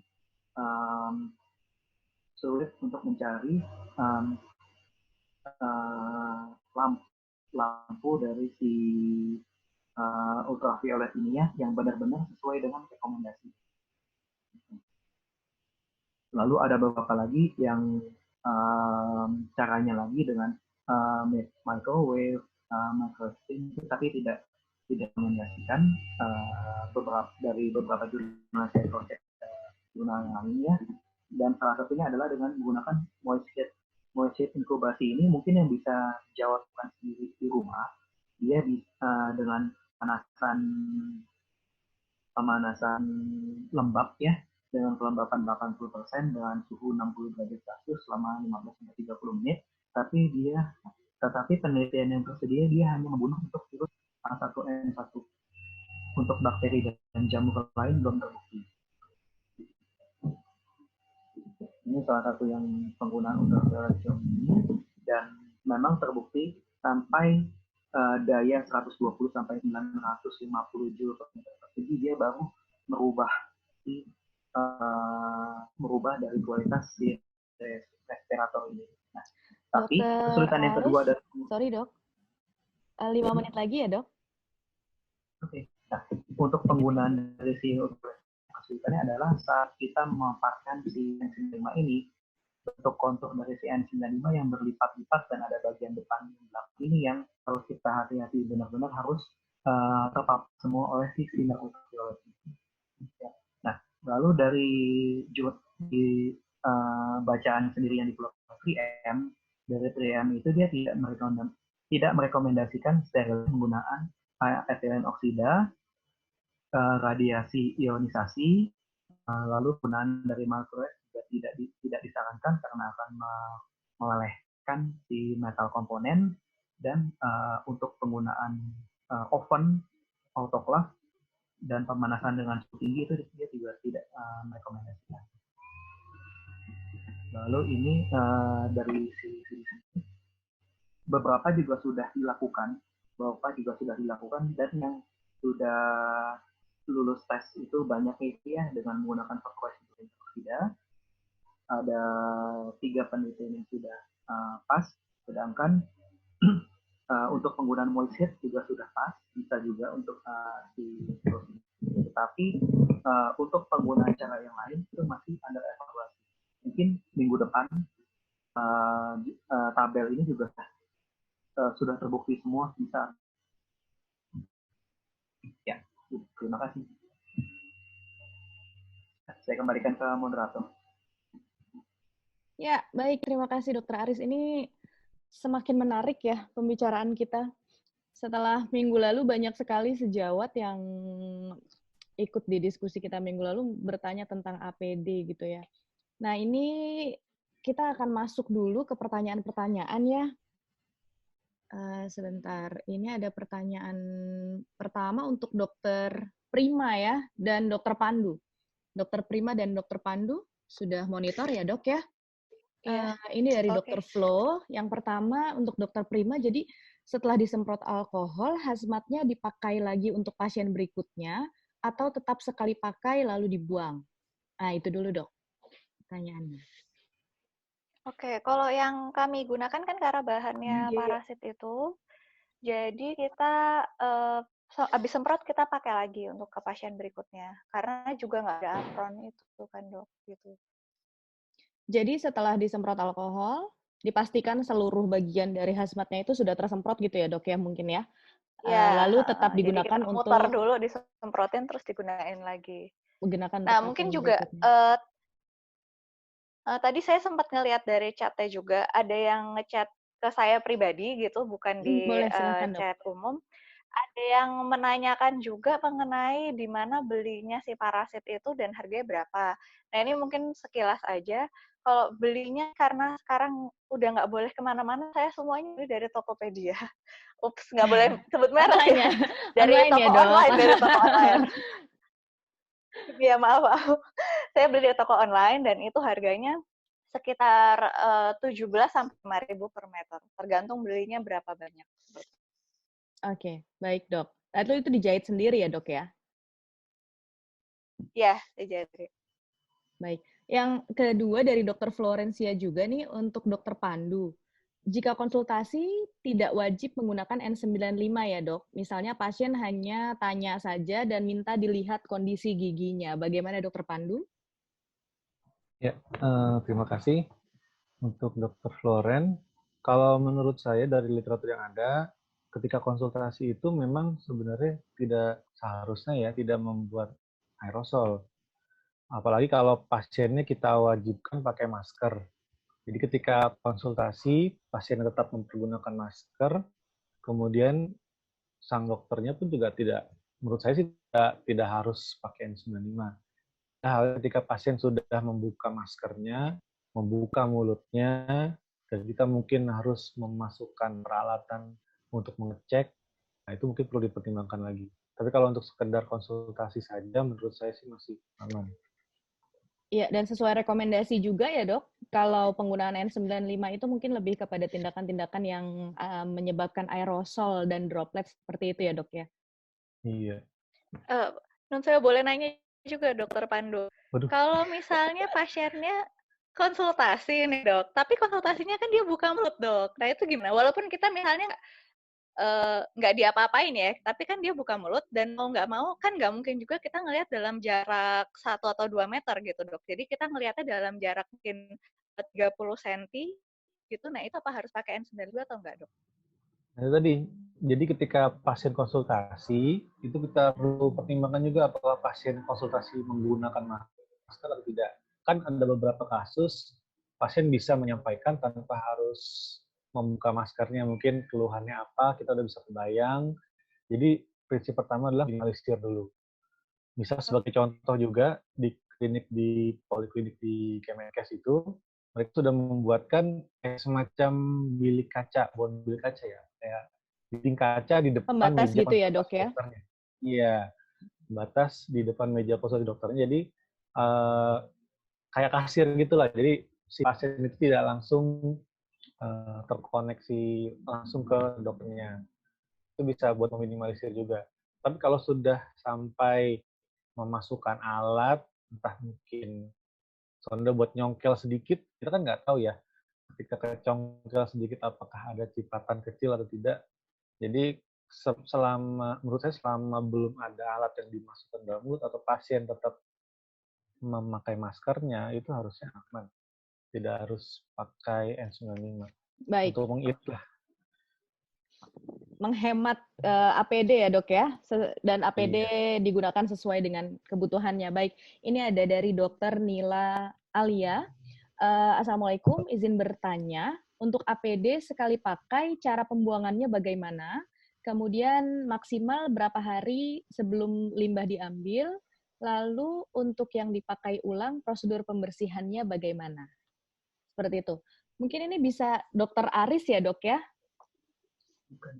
Saya mau nambahin yang sebelumnya yang dengan boleh, baik. dari Pandulan Dokter Prima. Mungkin kan yang sebenarnya yang kita hati-hatikan adalah cara pemakaian dari APD itu. Nah, kalau analoginya kalau dipikirkan saat kita satu pasien kita hanya konsultasi tidak pakai APD. Pasien kedua buka mulut tindakan kita pakai APD lagi lalu copot lagi. Nah, kalau saya lebih memilih saat saya praktek N95 dan Google nggak saya lepas. Jadi untuk satu pasien ke pasien yang lain kita bisa sesuai dengan CDC yang tadi untuk extended use gitu. Nah baru saat ada tindakan baru kita menggunakan dari si gowning yang itu, gowning dan handscone yang ada. Jadi ditambah pula dengan facial. Jadi itu meminimalkan kita benar-benar mata dan mulut itu terpapar dari aerosol. Jadi selama saya ada di ruangan praktek, saya nggak pernah copot yang namanya Google sama N95. Gitu aja. Nah, dari satu pasien ke pasien yang lain, kalau misalnya mungkin ini bisa dikoreksi ya, kalau misalnya memang salah atau bagaimana. Nah, kalau hanya pemeriksaan aja yang tidak menimbulkan aerosol, hanya menggunakan kaca mulut dibuka, mungkin saya belum pakai hazmat suit dulu atau pakai gowning dulu. Jadi hanya diperiksa dulu, setelah diperiksa, bila tidak ada tindakan, saya langsung cuci tangan sampai ke atas siku. Cuci tangan standar bedah. Nah, setelah itu baru saya ke pasien lagi, tulis-tuliskan segala macam dengan DJ ya. Setelah itu baru saya cuci tangan lagi. Gitu. Jadi saya benar-benar menggunakan dari si hazmat ataupun si gowningnya itu bila ada tindakan yang menimbulkan aerosol atau bahkan pencabutan sekalipun tanpa adanya aerosol itu tetap pakai gowningnya itu. Gitu. Oke, baik. Baik, Terima Dok. kasih banget ya Dokter Aris ya, karena kan Iya. ini Dokter Prima, banyak ditahan dulu, menjadi Dokter Prima. pertanyaan loh ya. Gitu. Dokter Prima, Iya, ditahan iya, dulu. Kita iya. sesuai dengan note dari grup chat kita dulu ya, Dok ya. Dokter Aris mungkin menyambung dari pertanyaan Dokter Nila Alia yang tadi sudah saya bacakan ya, Dok. Untuk APD sekali pakai, cara pembuangannya bagaimana? Lalu maksimal berapa hari sebelum limbahnya diambil, dan untuk yang dipakai ulang, prosedur pembersihannya seperti apa? Tadi sepertinya sudah ada sedikit ya. Ya, untuk Dokter Nila, coba saya menjawab ya. Yang idealnya adalah saat kita mencopotnya, kita benar-benar harus hati-hati, jangan menyentuh bagian luar dari si APD itu. Ini maksudnya APD-nya berupa gowning kan ya, bukan APD yang face shield ataupun N95-nya ya. Nah, jadi kita mencopot dengan hati-hati tanpa menyentuh bagian luar. Nah, setelah itu, nah kalau saya triknya, saya mencopot gowning atau APD-nya itu sekaligus dengan handscoon di dalamnya. Jadi handscoon-nya itu nanti, jadi saat dicopot adalah bagian belakangnya akan dibuka dulu oleh asisten, lalu saya copot ke bagian depan untuk gowning ya. Nah, saat tangan saya mau keluar, saya baru mencopot handscoon sekaligus. Jadi supaya mungkin bisa menggunakan satu handscoon aja. Nah, terus setelah itu si APD itu akan dimasukkan ke kantong plastik, di kantong plastik, dan nantinya itu akan rencana untuk dibakar di generator. Kalau misalnya beberapa mungkin sejawat ada yang kalau klinik pribadi tidak mempunyai insinerator atau pembakaran, ya mungkin bisa dititipkan nantinya ke rumah sakit. Atau kalau misalnya ada, bisa kerjasama dengan pihak ketiga, ada juga pihak ketiga yang menyediakan jasa untuk pembakaran ini ya. Jadi mereka setiap 3 bulan kali mungkin untuk mengambil limbah-limbah medis beserta pula jarum dan pisau bedah yang kita gunakan. Itu mungkin bisa juga digunakan. Terus untuk pemakaian ulang, nah itu pemakaian ulang ini kalau saya tidak bisa mengeneralisasi untuk semua bahan, gitu, karena semua bahannya itu juga akan tergantung lagi dari masing-masing pembuatnya. Bisa atau enggak digunakan lagi, bisa atau enggak dicuci lagi, gitu, dibersihkan lagi gitu. Tapi ada beberapa dari distributor yang saya juga, Dok, tapi ini nggak bisa dicuci dengan dicuci biasa ya, gitu. Harus menggunakan bahan khusus seperti tadi yang saya sharing. Yang saya sharing itu yang menggunakan alkali tinggi. Nah, karena kalau misalnya ada beberapa bahan yang dia bilangnya bisa water repellent, tapi kalau misalnya kita cuci hanya dengan deterjen biasa, itu akan mengurangi kemampuan water repellent-nya. Nah, dan di sumber yang saya baca juga, hati-hati untuk penggunaan ulang lagi yang bisa dicuci. Karena setelah beberapa kali dicuci, biasanya kemampuan untuk water repellent-nya dia akan berkurang. Itu yang harus kita evaluasi. Oke. Nah, itu semua tergantung dari masing-masing spesifikasi bahannya. Jadi saya tidak bisa mengeneralisasi semua harus seperti ini, seperti ini. Ya. Baik, Dok. Untuk yang pengambilan limbahnya bagaimana, Dok? Ada maksimal harus berapa hari sebelum limbah diambil gitu? Misalnya mungkin ditunggu dulu berapa hari baru limbahnya diambil oleh pihak ketiga atau bagaimana? Atau bisa saat itu juga dibuang? Sama si limbahnya itu APD-nya itu kita masuk dalam satu kantong plastik tertutup dan tidak bocor atau tidak disentuh-sentuh, ya saya rasa itu aman untuk beberapa hari ke depan. Gitu. Baik, terima kasih Dr. Aris. Kita lanjut ke pertanyaan selanjutnya untuk Dr. Pandu dari Dr. Honesto Faida. Ini kalau, mohon maaf tadi kalau ada jawaban yang kurang jelas, boleh ditanyakan lagi ya, Dok. Baik, untuk pertanyaan selanjutnya, Dr. Pandu, Dr. Honesto kemarin baca berita, katanya Kemenkes telah mengeluarkan buku petunjuk teknis untuk pembuatan APD. Apakah ada soft copy-nya, Dok? Kemudian yang kedua, sampai kapan kira-kira kelangkaan APD ini dan tingginya harga APD ini akan berlangsung? Serta langkah-langkah apa saja yang sudah dilakukan oleh Kemenkes. Ini mungkin agak udah sempat dijawab ya di awal presentasinya Dr. Pandu tadi. Tapi silakan Dr. Pandu. Ya, terima kasih atas pertanyaannya. Mungkin untuk yang tadi saya sampaikan, dari Kemenkes ada beberapa dirjen yang mengeluarkan petunjuk teknis terkait APD. Mungkin nanti bisa di-share kali ya, ke gimana baik ya, Nah, Yang bisa tadi di-share ya, di Dok? mana nanti? Yang Iya, sudah nanti dipresentasikan atau file-nya belum bisa ya, Dok? di-share. Kenapa? Yang sudah dipresentasikan atau belum ya, Dok? Belum ya? Ya, yang sudah dipresentasikan tadi kan ada dari Dirjen Yankes, ada dari Dirjen P2P, ada juga saya juga ada yang dari Dirjen Farmakes, tapi memang itu lebih ke ditujukan ke buat produsen alkes. Tapi bisa buat menambah informasi nggak apa-apa. Iya, Mungkin mungkin nanti buat yang mau gimana buat sendiri ya, Dok. saya share ke gimana? Mungkin nanti kalau ada yang membutuhkan, kita akan share email kita dan juga Instagram kita, bisa dikomunikasikan langsung via Japri kali ya, Dok ya, ke tim dari FKGWI 2005-nya. Nanti kita lanjutkan ke Dokter Pandunya, seperti itu. Oke. Kalau pertanyaan berikutnya, kalau ditanya sampai kapan kelangkaan ini, ya jujur saya juga bisa menjawab ya, karena kita nggak tahu nih kondisinya akan seperti apa. Semua tergantung juga dari keberhasilan physical distancing-nya juga, apakah jumlah pasien positifnya semakin menambah atau bisa dikurangi atau ditahan lah. Jadi saya juga belum kebayang ini sampai kapan akan seperti ini. Kemudian tadi apa yang ketiga ya? Nggak, cuma 2, Dok. Jadi sampai kapan? Terus langkah-langkah apa, Dok, yang sudah dilakukan oleh Kemenkes? Ya, dari Kemenkes, yang pertama ya mungkin mewakili aja ya, bukan berarti gimana ya? Menjawab bukan berarti mewakili gitu ya, Dok ya? Betul. Menjawab bukan berarti mewakili, baik. Karena saya juga belum terlibat langsung seluruhnya apa saja yang sudah dilakukan. Pasti sudah banyak yang dilakukan. Kita mungkin hanya ngelihat kulitnya saja. Salah satunya juga dengan koordinasi, mendata kebutuhan APD se-Indonesia, apakah mana saja yang benar-benar butuh, mana yang belum, sambil dilihat mana prioritasnya, mana yang lebih membutuhkan. Kemudian mungkin juga sudah membuat tadi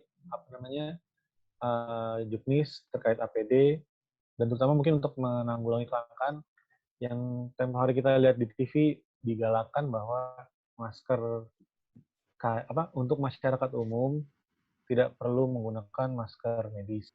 Nah, itu salah satu hal yang membuat stok masker medis di sini juga sangat menipis. Mungkin salah satunya itu. Baik. Terima kasih Dokter Pandu. Saya lanjut ke pertanyaan selanjutnya. Untuk sterilisasi, ini kayaknya banyak yang bertanya sterilisasi nih, Dokter Aris. Siap-siap, Dok. Jadi dari Dokter Rini Yulianti nih, jadi sterilisasi yang kita pakai apakah harus autoclave? Itu satu. Dokter Aris sudah monitor, Dok? Langsung aja ya. Iya. Ya, justru kalau autoclave itu dia tidak direkomendasikan karena dia high temperature. Dari semua yang saya baca itu dia nggak boleh dengan autoclave. Oh, untuk penanganan COVID ini, Dok? Ini sterilisasi N95 kan? Oh, sorry. Oh, oke. Berarti ini untuk sterilisasi dari APD-nya gitu ya, Dok ya? Ya. Nah. Baik, yang untuk autoclave tidak direkomendasikan ya, Dok? Karena dia high temperature gitu ya, Dok? Bisa merusak dari maskernya itu sendiri. Ya, kalau alat-alat yang kita gunakan itu cukup dengan sterilisasi sterilisasi sabun pun sebenarnya dia bisa untuk mematikan virus ini.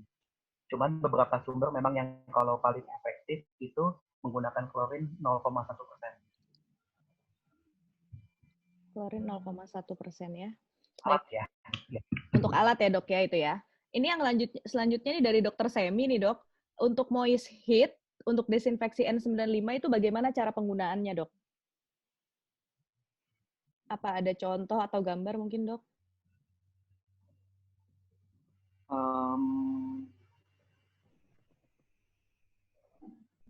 Jadi kalau misalnya kalau gambar langsung saya nggak ada ya. Nggak apa-apa, Dok, disampaikan saja.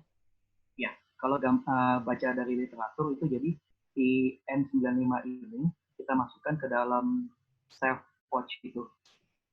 Self pouch, lalu self pouch yang dia tertutup jadi tidak langsung terkena si uap airnya. Nah, lalu setelah itu dia dipanaskan di temperatur sekitar 65 derajat Celcius, 70 70 ya plus minus 5 ya. Nah, dengan diberikan kelembapan sekitar 80%. Itu mungkin kayaknya harus menggunakan alat ya. Menggunakan alat bukan dengan kayak dikukus seperti biasa gitu. Kalau untuk literaturnya saya belum lihat yang ada yang gambar. Adanya cuman yang menggunakan si sinar UV. Nah. Baik, ini nyambung dok, untuk penggunaan sinar UV dari Dr. Patricia, ada info yang beredar bahwa dekontaminasi N95 bisa dengan cara dijemur di sinar matahari. Apakah ini sama dengan tadi UVG itu tadi? Atau ada juga yang mendekontaminasi menggunakan rice cooker karena prinsip tekanan yang besar akan mematikan virus. Apa bisa digunakan itu dok? Beberapa juga ada yang bilang, mungkin yang rice cooker dulu ya. Nah, penggunaan rice cooker itu justru kita hati-hati karena kan kita nggak tahu berapa suhu yang bisa diterima oleh si N95 itu. Nah, kebanyakan justru N95 itu dia tidak bisa menerima langsung panas yang lebih dari 80 derajat Celcius. Makanya kadang rice cooker itu kan lebih dan itu malah nggak boleh. Kalau tahu saya itu. Lalu yang pertama apa tadi? Kenapa dok? Yang pertama apa tadi? Dijemur di matahari dok. Ya, nah kalau dijemur di matahari, saya pernah baca juga itu malah nggak boleh. Jadi si N95 ini dia permukaannya itu tidak boleh langsung menerima direct heat dari matahari, karena sinar matahari itu dia bukan UV aja yang dipancarkan di situ, tapi banyak juga sinar-sinar lain justru nanti dia akan merusak dari kemampuan respirator. Baik dok. Lalu sebentar saya cek lagi pertanyaannya. Ini ada dari Dr. Mita. Apabila hazmat yang ada adalah spunbound 75 gram, bagaimana? Apakah masih bisa dipakai? Mungkin ini Dr. Prima ya dok, bisa bantu menjawab. Atau perlukah digabung dengan baju atau cover lain? Kemudian apabila setelah selesai dilepas, cukup hanya disemprot desinfektan lalu dijemur, apakah itu efektif untuk mematikan virusnya? Dokter Prima mungkin bisa bantu menjawab, dok? Iya. Kalau jadi gini, ternyata saya baca juga spunbound itu ada banyak jenisnya. Ada yang 65 gram, ada yang 75, 90 dan sebagainya. Nah, dan ada gue yang sekarang itu yang laminated. Nah, jadi mungkin saya belum menemukan yang laminated ini, cuman katanya kalau yang laminated ini lebih tahan air. Mungkin kalau menggunakan yang laminated ini bisa lebih baik mungkin. Cuman kalau bentuk spunbound-nya seperti yang saya foto tadi, yang saya lakukan percobaan, itu sebaiknya sih digabung sama apron yang tahan air itu, karena si bahan spunbound-nya itu nggak tahan air gitu. Kemudian mungkin saya menambahkan tadi yang pertanyaan ke Dokter Pandu mengenai sampai kapan kelangkaan APD-nya, itu kalau di Sidoarjo, di Sukodono itu APD sebenarnya sudah mulai tersedia dengan harga yang sudah mulai terjadi penurunan sedikit demi sedikit. Jadi kalau menurut saya apapun yang dilakukan oleh pemerintah itu sudah mulai terasa. Cuman memang harganya masih lebih tinggi daripada biasa, tapi sudah mulai tersedia dan mulai turun. Tapi untuk standarnya sendiri bagaimana dok yang tersedia di pasaran? Apakah memang sesuai standar atau kalau untuk masih banyak yang tidak sesuai standar? Nah, untuk standarnya masih banyak banget yang nggak sesuai standar, karena itu tadi yang bahkan yang saya dapat dari donasi-donasi pun itu yang saya coba itu masih tembus air. Jadi saya belum tahu untuk yang spunbound laminated itu belum sampai dan saya belum bisa dapat juga. Jadi saya belum bisa ngomong apa-apa. Baik. Ini ada lagi dok yang kemudian apabila setelah selesai dilepas apakah cukup hanya disemprot desinfektan lalu dijemur untuk menghilangkan virusnya atau perlu ada perlakuan lain? Kalau untuk dipakai lagi ya itu berarti mau dipakai lagi. Iya berarti ya. Kalau dipakai lagi kita dicuci seperti yang diceritakan oleh Dokter Aris. Tapi bahannya bukan spunbound. Kalau bahan spunbound tidak disarankan untuk dipakai kembali. Jadi hanya cukup sekali pakai ya dok ya? Sekali pakai kalau spunbound. Karena kita juga udah pernah coba cuci dan kebetulan di rumah sakit saya itu tidak masuk PDAM. Jadi airnya agak kuning dan warna dari spunbound-nya berubah jadi kekuningan. Berarti kan dia menyerap segala macam itulah gitulah. Baik. Terima kasih Dokter Prima. Bagi sejawat yang masih ingin bertanya, masih ada kesempatan. Ini saya akan membacakan beberapa masukan ya. Yang pertama, ada pertanyaan dari Dokter Husdiari, apakah bisa share file presentasinya? Nanti insya Allah semua pembicaraan dan diskusi kita pada siang hari ini akan kita upload di YouTube ya Dok ya. Channel YouTube-nya ada di Dentistry UI 05. Kemudian dari Dr. Hairunisa Rahman, ini sepertinya saran ya, untuk mungkin Dr. Pandu bisa lebih dicermati, COVID tidak akan pernah punah, jadi kita perlu siap untuk menata standarisasi hal ini demi keselamatan, minimal keselamatan diri sendiri terlebih dahulu. Terima kasih Dr. Hairunisa. Lalu ada tambahan dari Dr. Fiona terkait penanganan limbah. Izin menambahkan dok, untuk limbah bisa mencontoh Korea Selatan. Setelah kantung pertama terisi, lakukan desinfeksi dengan alkohol sekali sehari, dan isi kantong maksimal 75% diikat kencang dan di double bag. Jadi dilapisi lagi oleh kantong di luarnya ya dok. Nah, selama belum diambil petugas, maka lanjutkan penyemprotan alkohol terus sehari cukup 1 kali. Seperti itu. Kemudian, sebentar.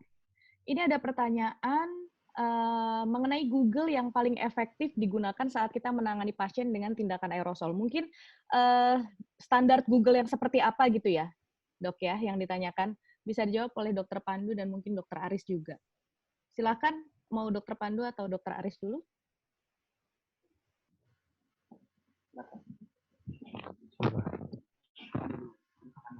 Ya, saya dulu coba menjawab. Oke, Dokter Untuk Pandu. Google ini ada beberapa letter, tidak seperti yang dari WHO tidak menjelaskan detail bentuk Google-nya sampai harus seperti apa. Dari yang Dirjen Yankes ada contoh-contoh gambarnya juga. Kalau ada contoh gambarnya saya lihat itu agak rapat sampai menutup bagian atas, bawah maupun kanan dan kirinya. Kemudian kalau dari tadi tanyakan gimana? Apakah bagian mata harus kedap ya? Tadi Google yang paling efektif, standarnya jadi seperti apa dok? Google-nya yang paling efektif itu yang seperti apa? Ya, kalau menurut saya dari yang keluar dari pedoman dari Dirjen Yankes itu yang menutup rapat. Seperti yang tadi misalkan nggak ada pun dapat diganti dengan yang tadi saya sampaikan, itu dengan kacamata renang. Kacamata renang kan tuh prinsipnya kan rapat, tidak bisa masuk air dari beberapa sisi. Mungkin bisa ditambahkan nama Dr. Aris. Ya, mungkin kalau ini pengalaman pribadi ya, saya juga kemarin sempat mencari-cari kira-kira Google mana sih yang paling enak gitu. Saya udah coba beberapa merek yang bentuknya seperti ini, bentuknya seperti itu, dari yang harganya 50.000 sampai lebih sekalipun, saya pernah coba gitu. Dan kalau dari yang ada sebenarnya itu kan yang direkomendasikan kan Google, bukannya kacamata. Ya, itu artinya adalah sesuatu yang menutup seal sampai ke kulit. Jadi yang terpenting adalah bentuknya dia men-seal sampai ke kulit. Penggunaannya enak atau enggak itu kembali lagi ke user masing-masing. Nyaman atau enggak digunakan, bisa digunakan berbarengan dengan kacamata atau enggak, dan apakah saat digunakan dia berembun atau enggak. Kalau kacamata renang mungkin enak ya, cuman kan kadang kita agak susah mencari kacamata renang yang transparan. Biasanya kan lebih berwarna, dan kalau yang menggunakan kacamata biasanya kan mungkin akan agak susah untuk menggunakan kacamata renang. Nah, itu kembalikan lagi kalau misalnya dari Yankes saya baca itu ada dua, ada yang direct fan sama indirect fan. Lebih ke bagaimana sirkulasi udara yang ada gitu. Jadi apakah dia akan menimbulkan embun atau enggak, dan itu kembali lagi ke kenyamanan dari setiap orang yang memakainya lagi. Baik dok. Jadi ini sekalian menjawab pertanyaan dari Dokter Suci ya. Apakah bagian mata harus kedap? Karena kalau pakai Google jadi tidak bisa pakai kacamata ataupun loop. Jawabannya tadi memang harus kedap ya, karena sarannya adalah penggunaan Google bukan kacamata gitu ya dok. Lalu Dokter Aris kan pakai kacamata nih dok. Gimana menyiasatinya nih dok? Kalau pakai Google masih bisa nggak dok pakai kacamata? Saya jadi gitu produk ya. Ada kok Google yang bisa dipakai dengan kacamata. Oh gitu. Bentar saya cari. Boleh share ya. Saya cari gambarnya dulu ya. Oke, Dok. Dokter Suci, tolong ditunggu sebentar ya. Dokter Aris mau cariin gambarnya. Nah, ini ada pertanyaan lanjutan dari Dokter Rini ya. Kepada Dokter Prima, kalau bahan dari waterproof bagaimana Dok Prima? Untuk sterilisasinya ya Dok ya. Dokter Rini. Kalau yang waterproof tadi sesuai dengan yang disebutkan oleh Dr. Aris. Tadi kan udah ada di slide-nya Dr. Aris, ada yang menggunakan bahan-bahan tertentu. Kalau kami sendiri juga disesuaikan PPI-nya. Seperti itu. Baik. Terus kemudian tadi yang kacamata, saya sendiri juga pakai kacamata. Nah, karena itu akhirnya saya menemukan kacamata welding. Karena sekarang Google juga susah dicari. Saya jadinya pakai kacamata welding, cuman kaca hitamnya itu saya lepas, terus saya ganti pakai kaca putih yang saya tempel pakai lem tembak. Jadi dia kedap, tapi tetap putih. Jadi tetap pakai kacamata pun bisa. Oh gitu, baik Dok. Terima kasih informasinya ya Dok. Nih Dokter Prima banyak tips and trick ya, pengalaman sendiri. Ini dari Ya, soalnya di daerah, Dok. ini ada tambahan dari Dokter Arme Pria Setiawan ya Dok ya. Boleh di unmute Dok? Silakan disampaikan gambar yang di-share. Ya, ini contoh aja dok. Salah satu yang saya temukan di yang ada yang dijual di Dental Expo ya, di CAB Dental. Ini dia kebetulan yang bisa dipakai untuk dokter gigi yang pakai kacamata ya. Oke. Gitu. Oh gitu, oke. Ini menarik nih. Jadi ada jawaban ya untuk pertanyaan Dokter Suci dan mungkin dokter-dokter lain yang menggunakan kacamata. Terima kasih sekali informasinya, Dokter Armi Pria Setiawan. Diskusi kita jadi lebih hidup ya. Selanjutnya ada pertanyaan dari Dokter Novalino. Bagaimana dengan sirkulasi udara di ruang praktek? Apakah perlu perhatian khusus? Karena seringkali ruang praktek dokter gigi ber-AC tetapi tidak ada exhaust-nya. Dokter Aris sudah selesai belum ya? Saya mau mengarahkan pertanyaannya ke Dokter Aris ini.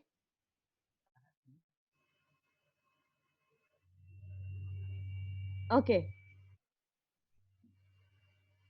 Ada kelihatan? Kelihatan dok. Terima kasih dok. Silakan dijelaskan dulu. Mungkin ini pertanyaan Dokter Novalino di hold dulu. Ini menjawab pertanyaan Dokter Suci dulu tadi ya. Silakan dok. Memang ada beberapa Google yang agak kelihatan terlalu kecil buat kacamata ya. Tapi kalau yang saya pakai, ini salah satu contoh gambar dari teman juga. Dia menggunakan Google yang seperti ini, sekaligus di bawahnya pun ada shield, seperti menggunakan face shield. Jadi langsung ya dok ini dok ya? Ya, jadi saat perpindahan dari satu pasien ke pasien yang lain, tinggal shield-nya ya dicopot, dicuci dulu, nanti dipakai lagi shield-nya tanpa mencopot di Google. Oke, jadi ini shield-nya bisa dicopot ya dok ya? Ya. Oke, menarik bentuknya ini. Seperti ini.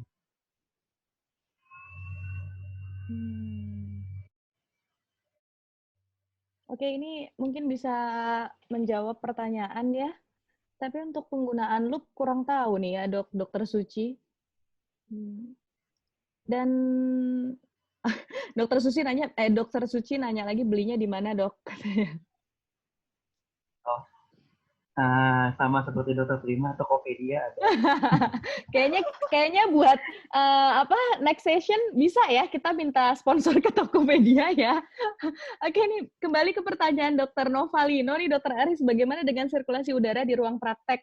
Apakah perlu perhatian khusus? Karena tadi kan juga Dokter Aris menyampaikan sendiri bahwa justru yang terkontaminasi itu area sekitar besar sekali gitu. Justru yang di diri APD dari tenaga medis itu lebih sedikit ditemukannya gitu kan. Nah, ini perlukah perhatian khusus untuk ruang praktek nih, Dok? Jadi gini, kalau untuk sesuai dengan konstruksi bangunan, saya kurang tahu ya apakah bangunan-bangunan di rumah sakit di Indonesia itu sudah memenuhi. Karena kalau di rumah sakit itu sudah banyak yang memang di setiap ruangan ada fan untuk menyedot udara, dan udara itu langsung disterilkan, dekontaminasi dengan filter khusus yang untuk menyaring partikel-partikel itu. Tapi kalau menurut saya, daripada kita berpikir mendekontaminasi si udaranya, lebih baik kita berpikir untuk lebih sering untuk membersihkan ruangan lantai-lantainya. Karena dari 2 penelitian yang sebelumnya itu kan, terutama penelitian yang di Singapura ya, itu kebanyakan justru yang ditemukan adalah di tempat-tempat yang sering diakses oleh si pasien. Boleh saya share lagi ya? Boleh, silakan dok. Jadi fokusnya lebih kepada barang-barang yang berada di sekitar pasien ya dok ya, bukan untuk udaranya. Iya. Karena memang juga ini kan dia penularannya melalui droplets dan aerosol ya, bukan spesifik ke airborne. Bukan airborne, iya. Iya. Kalau misalnya dari sampel-sampel yang mereka ambil, kebanyakan kalau kita bisa lihat justru banyaknya adalah di ruangan pasien. Di ruangan pasien dan di ruangan pasien, dan kalau misalnya kita bisa lihat di PPA staff ya, itu justru pada di bagian depan dari sepatu. Bukan di gaunnya, bukan di bagian depan gaun atau di bagian permukaan dari face shield. Justru kita harus lebih fokus bagaimana kita membersihkan lantai dan peralatan-peralatan yang kita gunakan. Mungkin dekontaminasi bisa dilakukan di di akhir sesi perawatan atau mungkin di antara pasien itu juga bisa. Kalau misalnya di klinik saya sih menggunakan sinar UV. Sekitar 30 menit selesai semua tindakan, UV 30 menit baru bisa ditutup. Kalau di antara waktu pergantian pasien bagaimana dok? Bisa juga. Tapi lebih menggunakan sinar UVGI itu. Oh, UVG itu ya, dok? Daripada di awal saya menggunakan dengan semprot. Tapi menurut penelitian justru dengan disemprot itu, saat kita semprot, kita harus tinggalkan beberapa saat baru kita lap lagi. Saya cuma berpikir agak kurang efektif, jadi ya UV aja. Baik. Dr. Novalino mudah-mudahan menjawab, dok. Kemudian ini dari Dr. Mita ingin menambahkan, kalau begitu sebaiknya pemerintah keluarin aturan baku terkait APD dong ya. Mungkin Dr. Pandu ya bisa menjadi usulan. Maksud saya aturan standar ada namun tidak ada yang bahas detail. Jadi semua masih katanya atau pendapat pribadi. Intinya APD yang kita pakai proteksi terhadap air ya. Kurang lebih sampai saat ini kesimpulan dari diskusi kita seperti itu ya, Dr. Mita ya. Kemudian ada pertanyaan lagi, bagaimana dengan sterilisasi dental unitnya? Apa bisa dengan klorin atau cukup dengan detol? Ini dari dokter, saya kurang tahu namanya, tidak ada nih. Mungkin Dr. Aris bisa dilanjutkan untuk sterilisasi dental unit. Apakah dengan klorin? Tadi Dr. Aris menyatakan klorin 0,1% kalau tidak salah ya dok ya? Iya. Kalau boleh tahu, detol itu isinya apa ya? Kalau detol, waduh. Kalau detol isinya apa ya? Sebentar. Kita harus cari dulu nih isi dari detol ya. Yang selanjutnya dulu dok, dari dokter Indah dulu mungkin. Dari dokter Indah itu dokter Aris sinar UV-nya untuk berapa mikron? Karena sulit untuk mencari yang 0,1 mikron. Sinar UV yang tadi direkomendasikan sih bukan 0,1 mikron.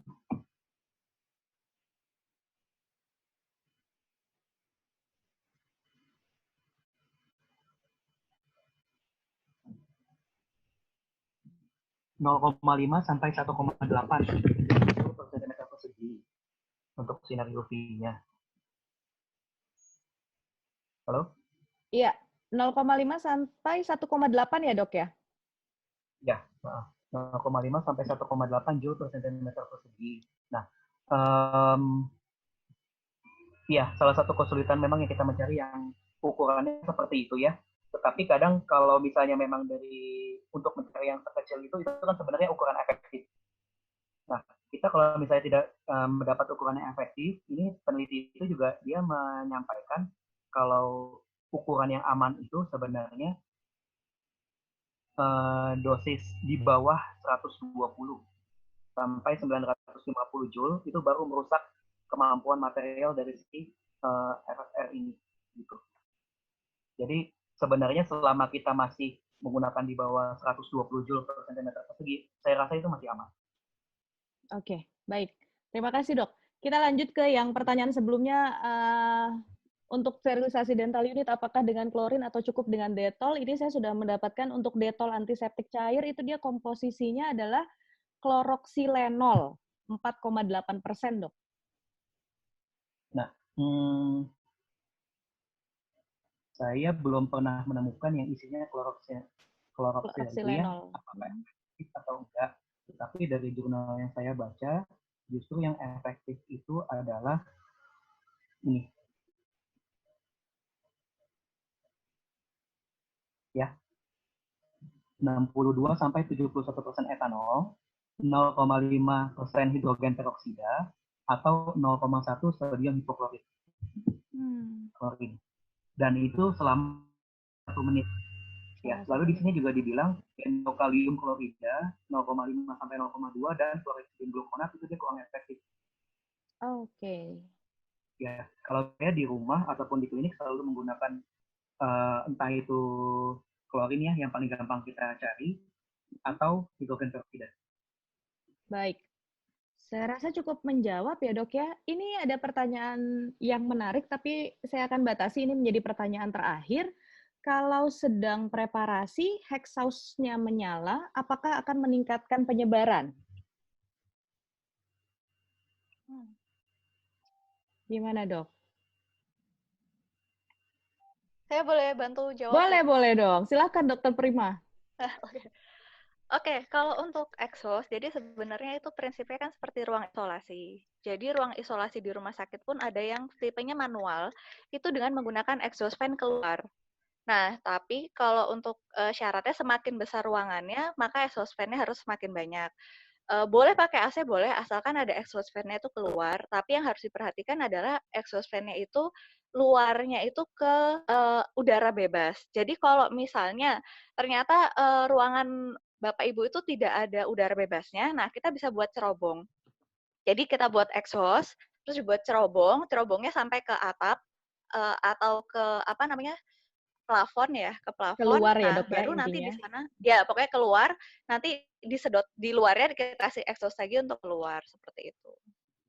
Jadi itu memang memang cara untuk ruang isolasi. Jadi menggunakan exhaust keluar itu memang sangat disarankan seperti itu. Baik, mungkin ada tambahan dari Dokter Pandu atau Dokter Aris sebelum kita tutup nih, Dok.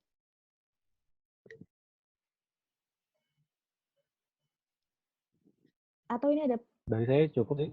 Cukup, Dokter Pandu. Baik. Iya. Baik, dari Dokter Aris mungkin bagaimana, detailnya nanti bisa pantau Instagram kita. Nanti kita akan share-share di Instagram untuk yang detail-detailnya. Oke. Termasuk kalau ada pertanyaan lagi bisa disampaikan melalui email kita ya, Dok ya. Kita ada email di fkgui2005@gmail.com. Kemudian untuk sejawat yang kemarin belum sempat untuk mengikuti sesi pertama kita, bisa juga ditonton ulang di YouTube kita, Dentistry UI 05.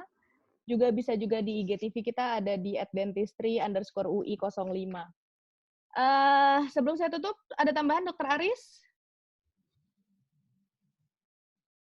Dokter Aris, sudah cukup?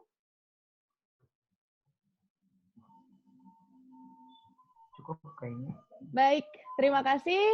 Saya sampaikan terima kasih kepada seluruh sejawat atas partisipasinya pada siang hari ini di diskusi online kita, dan juga terima kasih kepada Dokter Prima, Dokter Pandu, dan Dokter Aris. Terima kasih atas kehadiran rekan-rekan semua. Diskusi kita hari ini juga akan diupload di YouTube, insya Allah paling lambat besok hari. Dan mudah-mudahan bermanfaat bagi sejawat semua, dan bagaimanapun, walaupun kita saat ini memang harus berada di rumah karena kondisi pandemik ini yang tidak menentu, tapi jangan lupa untuk terus berkarya dan tetap bermanfaat bagi masyarakat. Selamat siang, wassalamualaikum warahmatullahi wabarakatuh. Terima kasih kepada sejawat semua.